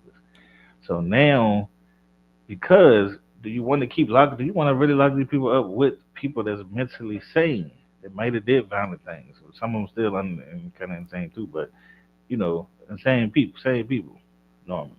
And this person's insane. So now you have to find a place for these type of people because these people might go into these people that are sane in prison and might start killing them. And I've seen it happen before. I've heard of it happening before. Of this dude that they didn't know was a mental problem, but he was violent. So they thought he was just a violent person like everybody else, and he came in and every person that was his roommate, he killed him because he was antisocial. You know what I'm saying? But if you're not taught that, if you're a CO and not taught that, if you're a police officer, that you're not thinking that. All right? You're just thinking he just want to be alone. No, he's antisocial. He's telling you, I'm antisocial. I'm a psychopath. I'm going to murder everybody that come in here. And you just not listening. You know what I'm saying? That's what it is. All right? All right, let me see. You have time. Okay. All right, what did they say? They will tell you right before they give you life or the chair the devil is going to rot with you. Yeah. You know, yeah. That's, yeah, that's what they tell you. But that's what happens. But see what I'm saying? They just looking at this person and not really. I mean, if I was the system, I would look at this person and just say, "Why? Why are you doing this?" And then go into the understanding, and then understanding because, like I said, you're giving this child to people who molested this person, then you giving it to the granddad, and the granddad molesting them, and when they know the granddad probably molesting the father, and you the one there's a system, and then when this person grows up and attacks everybody and it goes crazy, you saying you are you're a demon. So what are you that caused it when you created this demon? You see what I'm saying? You're the one that created this demon by not understanding, by taking religion and putting it over top of reality. And that's why I said in life we need reality, we need religion, we need belief, we need facts. All these things we do need, but what we don't need is to take one and cover it over the other. When it's time to be religious, you can be religious. When it's time to be factual, you can be factual. When it's time to have a belief, like I said, I believe in God. See what I'm saying? But I understand how the Bible is, have mythology in it, has all the stories that the way it happened might not have been accurate. You see what I'm saying? How, I understand ain't nobody walking on water. So you see what I'm saying? So I understand science. So it's things at a certain time that I have to understand. But I can't take religion and say this is a fact, but I believe and put it over top of a fact. I can't take a fact and try to put it inside of a belief because you understand if you believe, you believe. When it's a fact, it's a fact, and that's as simple as it gets. And that's why it's a big argument over that because everybody's trying to push each other and say, no, you can't believe, you should have facts. You can't have facts, you should believe. Well, all that shit can work together when you use it at a certain time and a certain and correctly. Okay.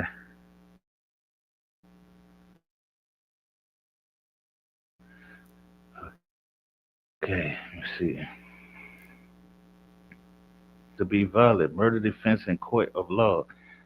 Certainly, it is not one that many people attempt, even if they are genuinely convinced that they are obeying an evil spirit entity. Allowing such a claim would set a precedent for courts to allow lesser sentences for those who can convince the court that they are possessed without solid proof. These spirits exist and can, in fact, possess people. The defense of demonic possession in court will likely remain ineffective. Meaning, that it's not going to work. You go to court and say, "Demon, the devil made me do it," or "The demon made me do it." You know what I'm saying? They're gonna say you're gonna take a response. Now, you could get an insanity, which is almost. I mean, it's close. It's almost saying, okay, we don't really believe, but we gonna say you insane just because you saying you demonic. So I mean, it's still almost a way of getting out. Because I know, let me see, I know a person that killed his mother, stabbed her 47 times, beat her to death. Was a family member. He turned himself in, pleading the sin. Now we in jail now. I'm talking to him. Me and my cousin, we about to beat him up. We about to take him in the jail cell and beat him up. You know what I'm saying? This is when I was, in the street. So we about to beat him up. Uh, my cousin left. He got freed. So I called my cousin that did that to his mama inside the cell, and I'm talking to him. I said, "Bro, why did you do that to your mother, man?" He was like, "I can't really talk about it 'cause my lawyer said, he's going for a sanity plea." But he's like, "My mama knew what she was doing, trying to say he poisoned her, and the family knew." So right then and there, I'm trying to think: is he playing this, or is he really mental? And I couldn't tell because I wasn't studying this stuff at the time. And I wanted to beat him up, but I was like, "What if he's really crazy?" But so what happened is he got comfortable in there because he was playing it off for a while. He got comfortable in there. He started playing cards. He started chilling with the guys in there. All I could hear in the background, oh, he thinks this is a game, or he trying to play crazy, or he did that to his mama. You see what I'm saying? So eventually, when I left, he got beat up. He got put in PC, but he ended up going to a mental place. Been only there 14 years. He out right now. I blocked him. He was on Facebook. I told everybody, I said, anybody dealing with him, don't talk to me. I ain't dealing with nobody. Kill you my own care. I ain't scared of no man. I ain't scared of no one. You know what I'm saying? I ain't agree with it. I don't like it, and I ain't accepted it. And if you accept it, stay the hell away from me. You see what I'm saying? That man did that to his mother. He only did 14 years. Stabbed her to death, beat her to death, wrapped her up in a sheet, went downstairs, went to sleep, left in the morning, locked the door. His sister had to kick the door in and watched her bloody body on the ground. Now, I don't give a damn if you hear it or not. So I'm just saying. I just want to speak on that. So understand that sanity shit is a lot of people. They would tell you right. Yeah. All right. Let me see. Oh yeah. Hold on. Let me go to this. There's one more before this. In general, the devil made me do it does not appear to be valid murder defense in court or law of law. Oh, I already read this. Okay. All right. So we'll go to this. I just like doing this. It's a little fun thing I like doing at the end. Well, it ain't fun. I mean, it's not fun. I'm not saying that. But it's a little thing I like doing at the end to, I killed Elizabeth. These are five most serial killing people in history now. You're going to be amazed by these numbers. I'm just telling you. Elizabeth Bathory killed around 650 people, all girls and women, on August the 7th, 1560. Kingdom of Hungary, that August the 21st, 1614. Hungarian Countess and noble Bathory family, span of killing span of killing 1590 to 1610. So she killed 650 people now in 30 years. 600 people and 50 people in 30 years. That's what every 10 years. This is just every 10 years she killed 300 and I'm gonna say a little bit of 315 people every 10 years. So this probably that's a lot of people. I don't feel like calculating all the but y'all know what I'm saying. That's a lot of people in 30 years. 650 people. She wasn't no military. She wasn't no army man. She wasn't motherfucking a soldier, a warrior. She won't do the gladiator. She won't do that. She was a regular, murdering, evil woman. Okay. Now I don't know. I don't have the history of what happened to her why she became like this, but I'm just showing you, you know, these people. Let's see. Tortured and killed young women and girls, usually orphans, widows, and peasant women. Punished, arrested in 1610. So she killed 650 people in 30 years. She got caught in 1610 and sentenced to life imprisonment. Died in prison for 4 years. Died in prison 4 years later. Now, this is the woman I put up before. She used to bathe in their blood. This is where a lot of people was talking about how people take baby blood and doing rituals with it, supposed to make them younger. She actually was doing this. So a lot of people got that shit from this. She was actually bathing in baths of blood. I got a picture where Eminem is doing it. He in a bath of blood. These are rituals that come from something that come from her. If I ain't mistaken, I think this is Bloody Mary too. If I ain't mistaken, I think the Bloody Mary comes from her. If I ain't mistaken, I think Bloody Mary comes from her also, and the act of that baby blood actually makes you younger. This two things comes from her. All right, Gail Riaz killed around 600 people, all underage boys and girls, born exact date unknown, 1405 to 1405. Um, Kingdom of France, died October 26, 1440, in Kingdom of France. All right. Profession, Lord, Knight, and Commander in French Army during the Hundred Years' War, span killing from 1432 to 1440. So 8 years. Kidnapped, raped, and killed young boys and girls from poor families he encountered throughout northwest France. Punishment, arrested in 1440 and hanged to death. He killed 600 people. Raped and killed young boys, girls from poor families he encountered throughout northwest France. Arrested in September 1440 and hanged to death. And check 600 people in 8 years. And when you talk, man, people talk about these people now, these modern, but these people ain't got nothing. You can't name no serial killer. They got nothing on these people at this time. Ain't got nobody. And was murdering and raping young boys and girls. 608 years. Okay. Him and her together, we talking about 1,200 people. Just them two people, 1,250 murders within 38 years. Come on now. All right. Well, let me see what anybody has to say.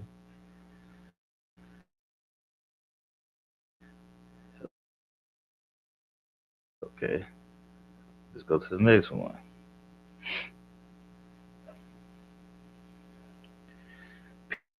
Peter Nears killed 544 people on 1081 Holy Roman Empire. He was German. Span of killing 1566 to 1581. So what? That's 15 years. Okay, 15 years. He murdered 544 people, killing throughout the southwestern part of Holy Roman Empire, modern day southwestern Germany, and eastern France. Robbed and murdered his victims at times. Cannibalism. Ate the fetus of pregnant female victims. Punishment. Arrested on September 13, 1581, and quartered alive on the breaking wheel 3 days later. I mean, hey, look, if we done with them possession now, I mean, you gotta argue with these motherfuckers. You gotta argue with these people. You know what I'm saying? But I don't know the background, so I can't argue of that because I don't know the exact background of these people. But a lot of these people probably was poor, but I don't know because she was a queen. So I mean, if you want to argue them possession, if you want to argue demonic, these are the people to talk about. So 554 people, I mean 44 people within 15 years. The other guy murdered 600 people in 8 years. Other lady murdered 650 people in 38 years. So we're talking about the span maybe 50 years. We're talking about over 1,800 people just from three people murdered 1,800 people. Okay, Amelia Dreyer killed around 400 people, all underage boys and girls, born exact day unknown. I don't know why these people are under. That's how old these people, I guess. Died, but they know when they died. Though. It's crazy. June 10th, 1896 in London. British nurse and baby farmer. Span of killing 1880 to 1896. So 16 years. She killed 400 people. Um, Location killing Bristol, England, and later in Reading, England. Murdered the orphaned and unwanted children she previously punishment adopted for financial reasons. Punishment arrested in April 1896, hanged to death around 2 months later. So she killed 400 infants. So a lot of serial killers do that too, and killers they'll kill people that they feel doesn't matter to society because they feel like they ain't gonna be missed. So that's why they can kill these amount of people. If you notice, and that isn't killing orphans or poor people, people that at this time people didn't care about. Now, these times it be prostitutes, black people, foreigners, people that feel like that at times society didn't care about. All right, and this guy right here is a modern guy. All right, killed around 350 people, all underage girls. October 8th, 1948, in Santa Isabel, Colombia, possibly still alive. Profession none. A social car thief. I mean, casual car thief. Span of killing 1969 to 2002. It's still, what? It ain't that long, put it that way. Um, Possibly undergoing. Possibly ongoing. Meaning what? They saying he's still probably doing the same. So think about it. This is the people that they know about. Ain't no way they know all these people. Ain't no way they just know exactly he killed 600 people. This person killed 600. They damn listen. These people killed more than that. Think about it. So these the numbers of people that they know that these people killed. They said he probably still doing this shit. That's talking about 2002. We talking about 23 years ago. They said this man started still alive. Okay. Um, Raped and murdered underage girls. Punishment arrested in 19. Now y'all can trip off this now. Arrested in 1978 in Peru, but released without charge. Arrested in 1980 in Ecuador, and sentenced to prison until 1994. Then deported to Colombia, where he was declared insane and admitted to a psychiatric hospital in Bogota, Colombia. Released from there in 1998. Because at certain these places in South America at the time, you only got to you only could do a certain amount of time for murder. So all them people he was charged with killing, he only did he only did like 16 years, 18 years, and got out. locked up in 1980. Basically got him in 1998 for 350 murders. Man. I'm just telling you. So, I don't even know where this is, but said, oh yeah, okay. So I'm talking about this is going to satanic killers. So these are people who saying Satan or because I noticed a lot of because at first when I was studying, I thought a lot of these serial killers, all of them was satanic. You know, of course, because I was thinking in a religious way. But psychology, now that I understand it, all of them is not satanic. But some of them are what you call satanic means adversary, meaning Satan means adversary against God, so they are adversaries. So they are satanic. Okay, so meaning that they believe that this is they are warring against the people of God. Okay, that's what satanic means. That's what Satan is mean when you talk about that. So people who friends with Satan is acting like Satan is cool. No, if you believe in God, they are in it. All right. Richard Ramirez, known as the Night Stalker, is one of the most prolific, vicious serial killers to have terrorized the streets of Los Angeles in 1980s. Now, Netflix documentaries, um, Night Stalker, searching for a serial killer, delves into the investigators finally apprehended the killer after he managed to evade law enforcement for a year. Ramirez, first known as the Walk In Killer, invaded homes, murdering and sexually assaulting the residents from June 1984 to August 1985, used a wide variety of weapons, and would leave behind satanic symbols. Now again, I ain't really. I should have went to his background, but again, I guess people with religion would hear something like this and say, "Hey, see, he has the demon possessed." But to me, studying mental, I think he's a psych. He might be. I say he might. Hmm, I don't know. This is a hard one. He might be a psych. I don't think he's a psych. He might be a sociopath.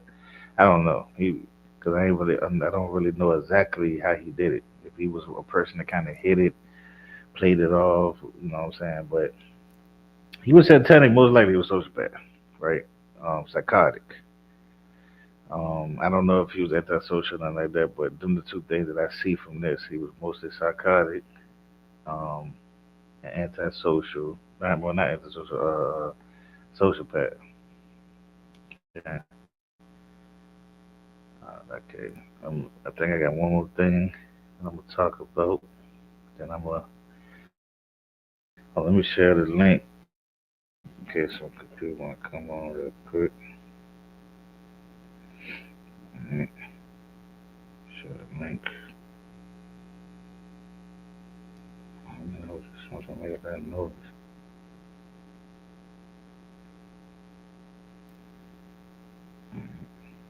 Share this. I got one more thing to talk about, and people to join on if they want to. If not, we got an hour or so getting ready for next episode. Try to do a double header. I know you ain't heard from us in a while, so try to get on. I don't know. Wait a minute. Wait a minute. Oh man. Damn, turn this thing. Alright, guys, copy. Alright, we get off this. Alright, now I'm about to put this in. Okay, alright, it's in the chat. I think I put it in the right chat. Let's see. Okay, it's in the chat. Alright, I'll just go to one more thing. Stop this screen. Come on, stop. Damn, how you get this out of here? Move. Alright, hello? Alright, you can hear me. Alright, I'm gonna go to this. I ain't gonna read too much of this. I wish I had the other page too. Alright, there you go. Let's go to that. Boom. Okay. All right. So I just wanted a question. Had an extra question about uh.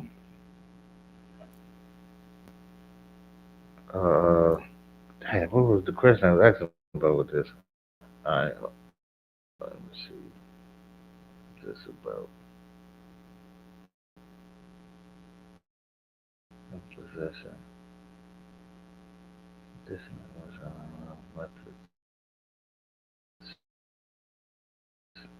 thoughts. Mm.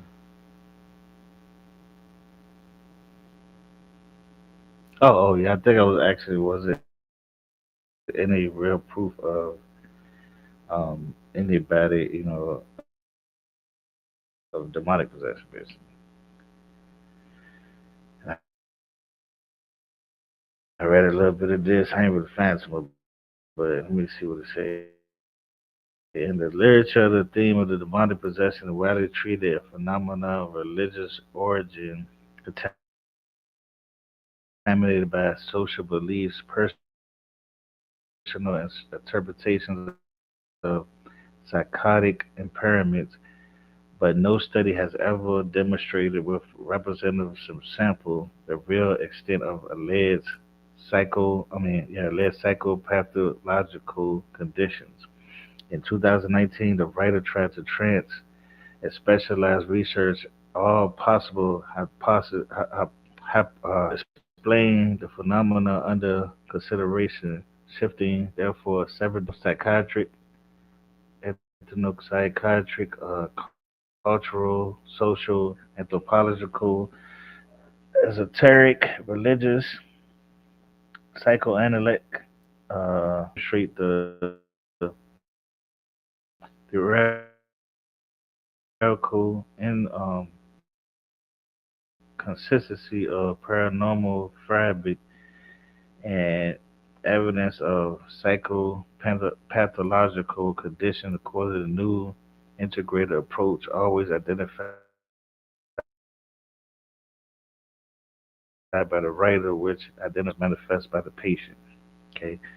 Possession or manifestation of substance intoxication disorder, mystical mystical experiences related to visions and auditory auditory events of apparitions can be included in the category. Possession as a manifestation of fictitious disorder. The patient aware of playing a role uses according to the same pattern reduced by patients with uh, Makasin syndrome. The patient in particular may present different degrees of altercation,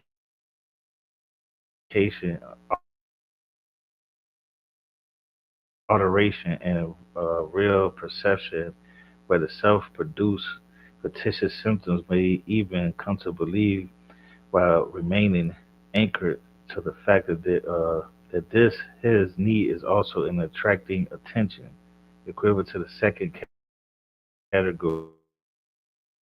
All right, so they're just saying that religion and stuff plays a part,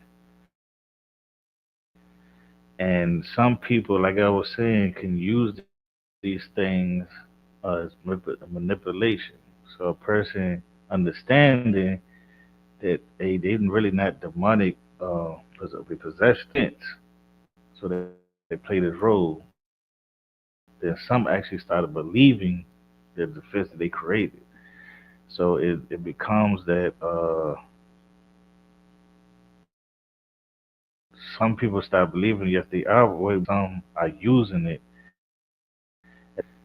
and a lot of it could occur from being in a religious, extreme religious household,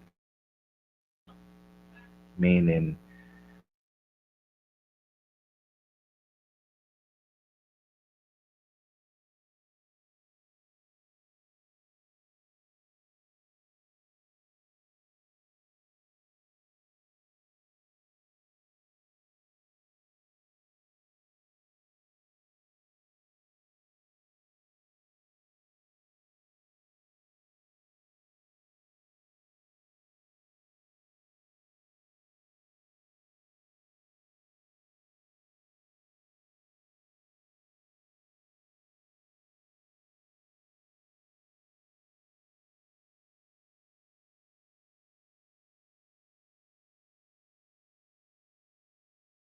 join in. Anybody want to join in? You can join in right now. Talk real quick. We got something that's coming on at 10. Let me get ready. I did my whole presentation. Anybody that missed it, go back and listen to it. It's real great information about psychology, psychiatry, psychopaths, sociopaths, narcissistic, court cases, bringing up court cases about it. Is it demonic possession? Is it mental health? I think this stuff need to be talked about more in our community. Um, I think people need to stop going into blaming this all straight on demons being inside of people. I think people with mental health or people that's actually doing things that's wicked or evil need to stop blaming it on another entity, understand and accept the responsibility that they are doing the evil. So these are the things why I'm showing this and understanding again.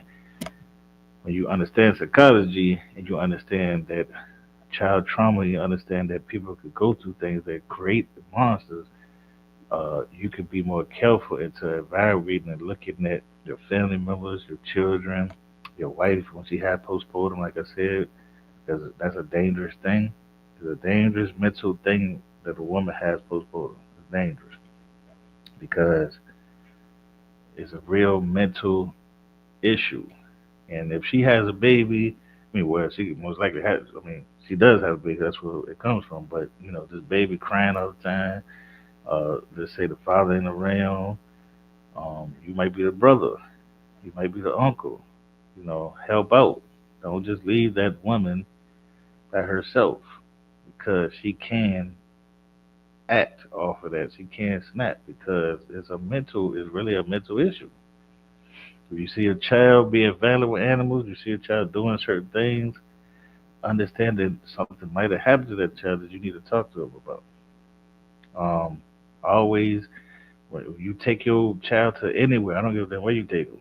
You take them to your parents, you take them to your uncle, you still talk to them. Not saying that these people are going to do anything to them, but I just showed you how 90% of these people that acted out and became killers and serial killers because their father did something to them, their mother did something to them, their uncle did something to them, their grandfather did something to them. So you just don't know. But most likely, these people knew because if they doing it to your children, if their grandfather is doing it to your child, most likely they did it to you, and you know. And a lot of times they're doing it to their children. And so the grandfather, now they got the grandfather on, the uncle doing something to them, the mother, the babysitter. They should be stopped becoming looked at as easy. So now other people doing stuff to us. So what I'm saying? So, and even the men too. There's a lot of men get molested. A lot of men is more. I'm gonna say it's more harder on the men because a lot of men can't go around other men and talk about how another man did something to them. It's just not it's really taboo in this society for a man to say, "Hey, I was molested by my father. I was molested by my uncle." He has to. A lot of times he holds that stuff in. A lot of times he doesn't speak on it, and it's real dangerous because um, that person could go into suicide mode. He can snap. He can take it out on another boy. You see what I'm saying? So um, we got to start getting to a point where we mentally are talking to each other again. We are trying to I mean, it's getting to a society where, man, I'm in these places where everybody just want to be right. Everybody want to argue. Nobody want to build. Nobody want to understand each other. And it's getting to a point where this is how the black family. I'm not saying only black people do it. White families do it too. But I only talk about black family because that's who I am. You know what I'm saying? And that's who I'm around. And that's who I talk to. That's the people I have conversations with most of the time when it's coming to this because this is what I see. I grew up. Everything I speak on, and when it's coming to the psychology and stuff like that, I've been through it. I've seen it. I sit and talk with people that's molested. I sit and talk to people that have been raped. I sit and talk to people about abortion. I sit and talk to the youth. You know what I mean? I conversate like I'm the person in my hood. I'm the person in my family that they say that nigga smart. But I don't care about being smart. I'm trying to get them to understand. I'm trying to wake you up to certain things that we didn't do right as a family, as black people. You know what I'm saying? We had cousins that had mental problems, and by us not really understanding it, we just called them crazy and let them do whatever. And then till they snap one day or did something, it's like, oh man, I didn't think you was gonna do that, but you should have. You had children that tells you that somebody's doing something to them and you don't know them. You hear it a lot of times. You hear a lot of women tell I told my mother and her husband or her boyfriend was doing this to me and she beat me and it did this to me and this and that because you see what I'm saying. So there's a lot of that stuff going on. Drop the link. The link over top. You don't see the link?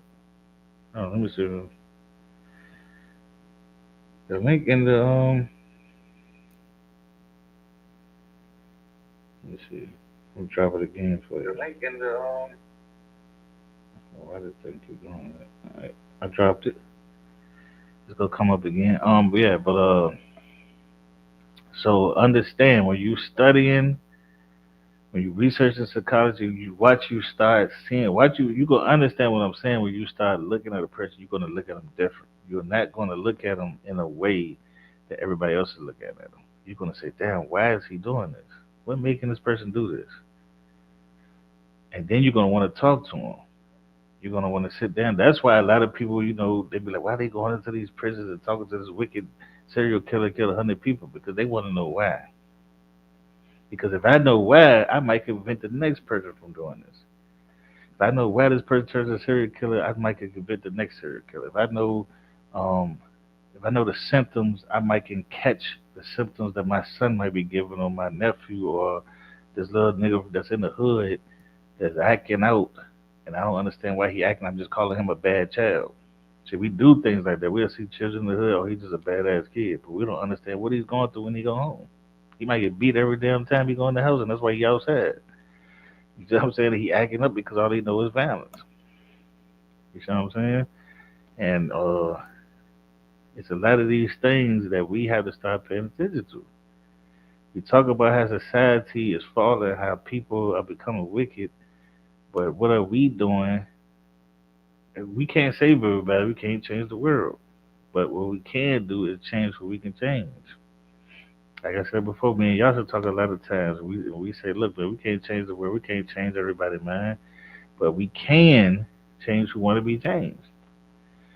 We teach the Bible a certain way, and these people say we don't want to hear it, but these people over here say they do. I'm gonna teach the people that want to hear it. I don't care if you don't want to hear it because they ain't who. I just understand that you ain't ready for to hear it until you come to me and say you can. I don't try to force things on people. So it's all about building, man. It's all about trying to trying to do action. We can talk about all we want to on computers. We can talk about all we want to on social media. We can talk all we want to and acting like we're really doing something. But when are we gonna do it?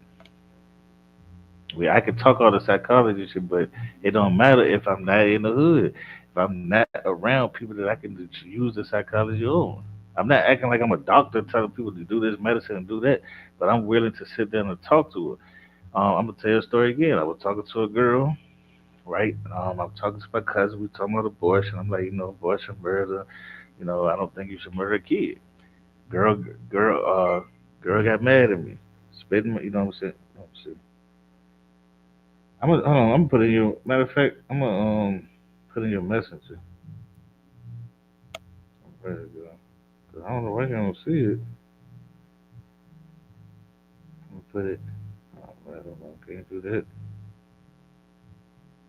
All right. So I was talking to this girl. Talking about abortion. She get mad. All right. Damn, I don't know what. I ain't showing up in All right. She get mad, right? And she like, don't be talking about no abortion and killing. I was raped before, and I spit in your face. You know what I'm saying? I told her, I said, look, you can spit in my face all you want to. It ain't gonna change my perspective on what I said. So she calmed down. You know what I mean? So we started talking.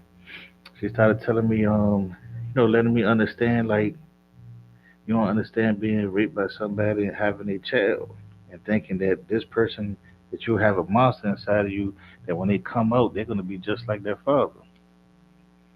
You don't understand having a child and it looks like the person that raped you, and you hate them so much that you have anger against him. And I said, well, look, that child is his own being. I don't care what he looks like. You see what I'm saying? I'm sorry that it happened to you, but I'm glad you didn't. No, then I asked her, what did you do with the child? Did you get an abortion? She said no, right? So I said, well, if you didn't get an abortion, um, where the child is? She said the child is She said the child is in college. So I said, well, why would you tell another woman that she should kill a baby because she got raped? And then she started going on a rant. She's crying. She's telling me, "Man, you right. I wanted to talk to women that have been raped and let them know my experience." And I said, "That's what you should be doing. Instead of you telling a woman just get rid of the baby, kill the baby, you should get them to understand that baby ain't gonna be a killer because I have a baby just like y'all have a baby, and that baby went to college." And get them to understand that. Get them to understand that it's not the rapist that raped you. I don't care what the baby look like. You see what I'm saying? You should be getting them to understand it. Now I can't force a person not to have it or will have it. But I can get you to understand that that is not always the solution because you kill that baby, then what? Now you go have depression on the baby murder, and then you gonna have depression on. You still gonna have that depression of being raped. You know what I'm saying? It's still gonna be the same thing. I don't know why you don't see the. You don't see the link nowhere. I don't understand.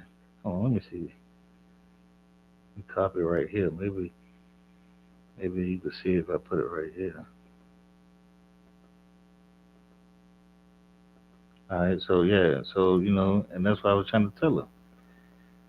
So I talked to many people, and that's when I started really getting into it because I started talking to a lot of people, and I noticed a lot of people became a lot of women has been through this. I mean, for real, a lot of women has been through a lot of that stuff. They said, just imagine, man, you turn, and that just understood a lot. Imagine you turning 13 and your uncle's saying how thick you are. Your cousins, trying to holler at you. You're that one uncle that's trying to get something from you. You know what I'm saying? Um, I'm trying to do it. I don't know why. I don't know why I can't let see that. Um, I gotta get back in this chat again. Let me see. I don't know why.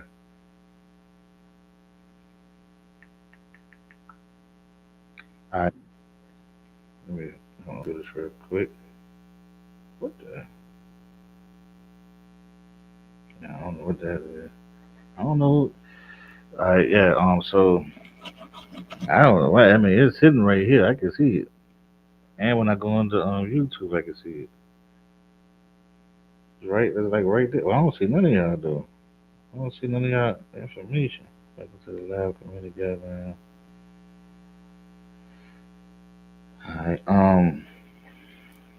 Yeah, I don't know why it's not letting me go back get in. Can anybody see the link? Let me know if y'all see the link or not. Nobody sees the link. That's crazy. I don't know how to paste it right here on the laptop. Paste it. I almost did it, but I can't. In the text for some reason, I'm just not getting the link. I don't know. I don't know why. Oh man, I almost did it again. Hold on, there it goes. Wait a minute. Let me see. Yeah, sure. Paste. All right, check again. See if y'all see it, cause I just put it again in the. Hello. Check it again one more time, cause I put it in the I put it in the jump. Yeah, see if you see it on YouTube.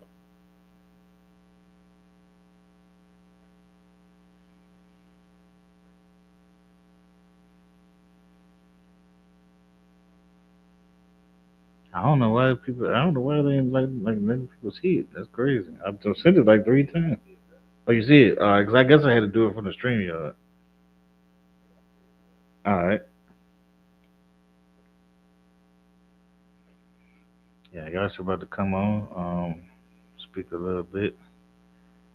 Yeah, but yeah, so I had situations like that, man, and talk to many people, you know what I'm saying, and talk to the youth. I be letting them know, I talk about music to the brain. I talk about how music affects the brain.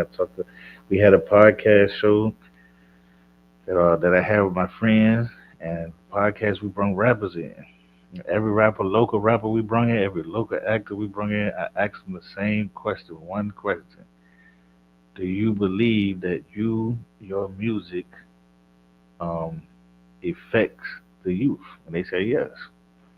So I say, well, you understand that it's your responsibility what you rap about, right? They understand that.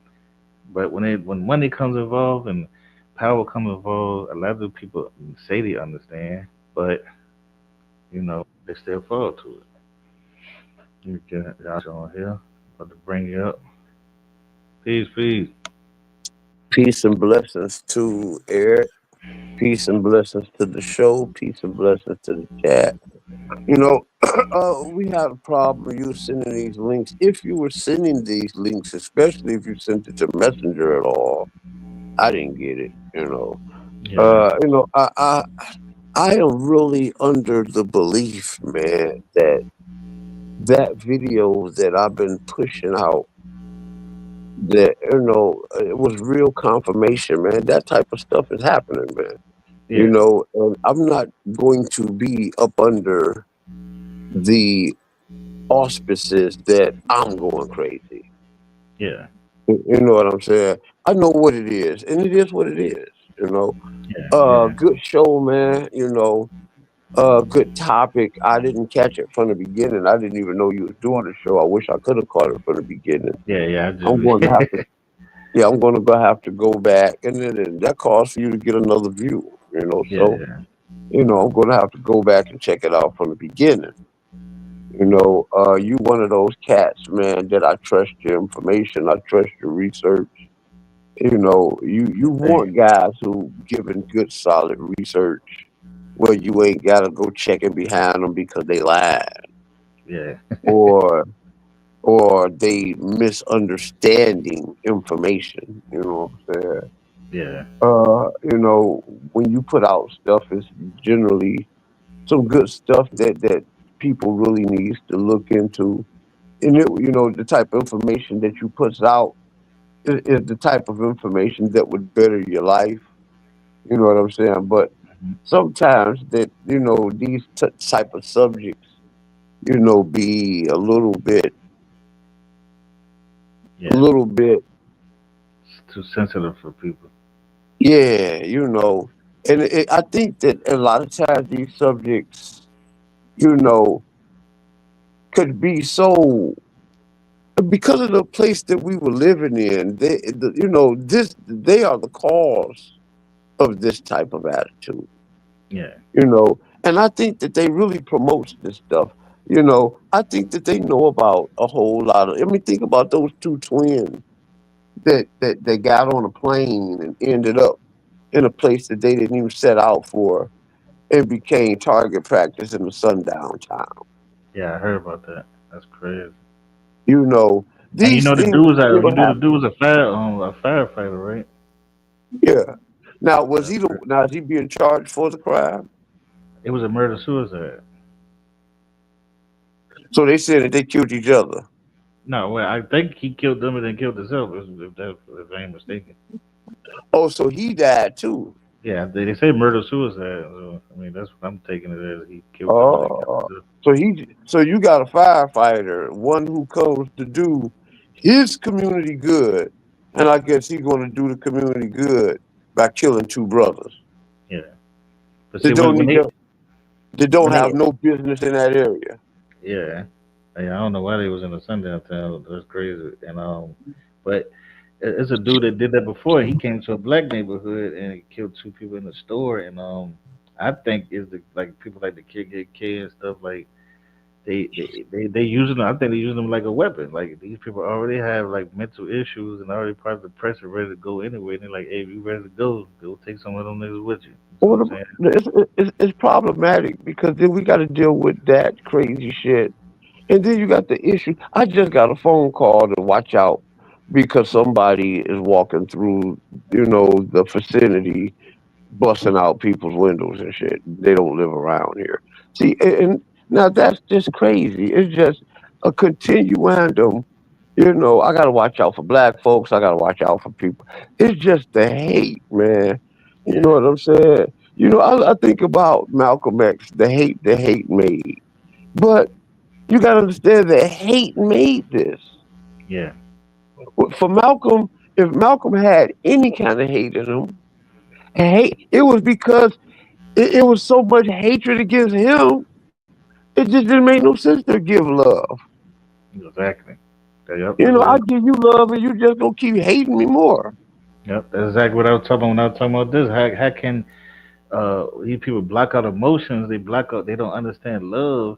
They don't understand morality because they wasn't taught it. How can you understand someone you ain't taught it? You see what I'm saying? And then you all you see is hate towards you. All you see is violence towards you. So what Yes. you act off of hate and violence?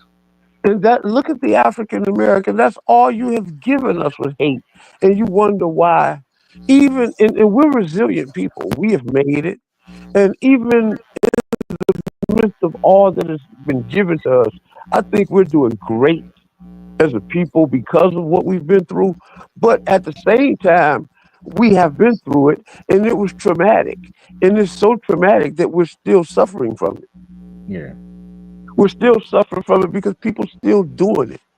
Yep. People still killing each other. People still not giving love to each other. Love is a very, very powerful emotion. But we are in a society to where love is ridiculed. Exactly. You know, think about your girlfriend, man. A man want to love his woman, Yep. but you a fool if you love your woman today. I was listening to, was it Judge Tolliver, was it? And she was talking about only poor men love women. Rich men don't be running around here talking about loving no damn body. They too busy doing their thing, living their life, this and that. It's the woman constantly trying to get the rich man to marry her. Yep. The bottom line is we have gotten so into the point to where love is considered weak and weakness. And that's bad, man. That make me think of the word Tupac said, we're probably in hell already. Our dumb asses don't know it. Everybody kissing the ass about heaven ain't going. Yep. We probably in hell already. A place where love, even Jesus of the New Testament said that it will come a time where the love of mankind will wax cold. Hmm. And that is the society that America has made because America won't stop hating black people. I wanted to do a show today, Eric, and I wanted to talk about the hatred for black people, man. It is just crazy, man. And then you got the black man, who Hmm. is just the most hated object on the fucking planet. Yeah. When are we going to learn, people? Yeah. You coming on You the know, next show we about to be on? what is it about? I think DOA got a thing that's called the attack of the indoctrinators. I guess he's talking about the people that's putting out false indoctrinations and stuff like that. Yeah, I'll check it out, man. I'll check it out, Yeah. see what's happening. I've been just been blessed, man, to, just flex out, man. Over the years, I've made friends with a lot of people on YouTube, shit, and just, I haven't been on my channel a lot. I'm over here. Last night I was on Q's. The other day I was on JJ channel. Then I think I've been on Sarnetta's about 3 times in 1 week, maybe. It was a lot, Yeah. and the messages, it just make me sit back and relax, man, and watch, that, man, that we are some blessed beings. The Most High has put us in some very powerful positions, but we're not being paid for it. You Yeah. know, we're not being paid for it. We're not going to get paid for it.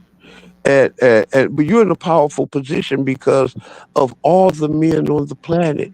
It is you that the Most High have given that blessed message to, Yeah. and that's Um. powerful. Yeah.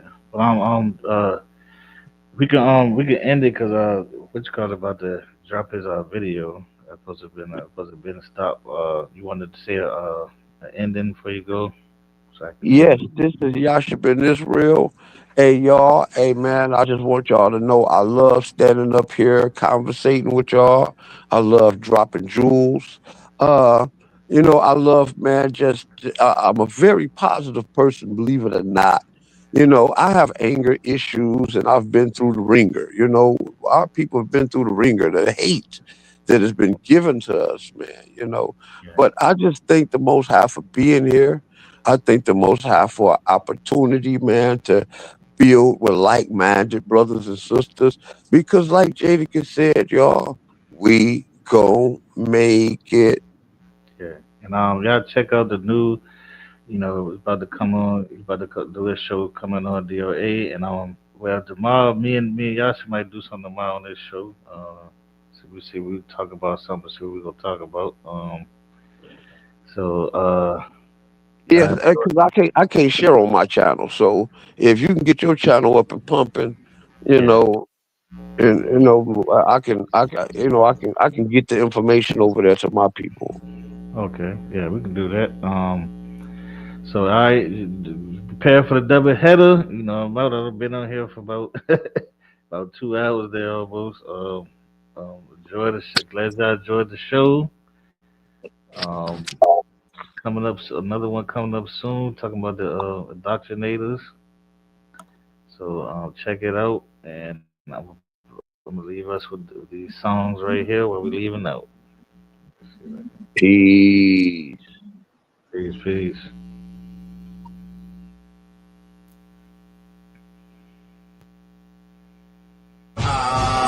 This morning, I woke up, I'm feeling so blessed. Think I'm every day cause I'm alive. I woke up this morning, I woke up, I'm feeling so blessed. All praises due to the Most High. I woke up this morning, I woke up, I woke up this morning, I'm feeling so blessed. I woke up this morning, I felt so blessed. Your eyes opening up, that feeling is the best. Today's another day, I escaped death. Tomorrow might not be the same, I don't know what's next. I just know that last prayer getting done before I rest. Ain't no sleep until I done it, but you getting prayed before the sun come in. You don't know the hour when that day come in, so I gotta stay prayed up till that day come in. I'm ready to say I woke up, I'm grateful that I woke up.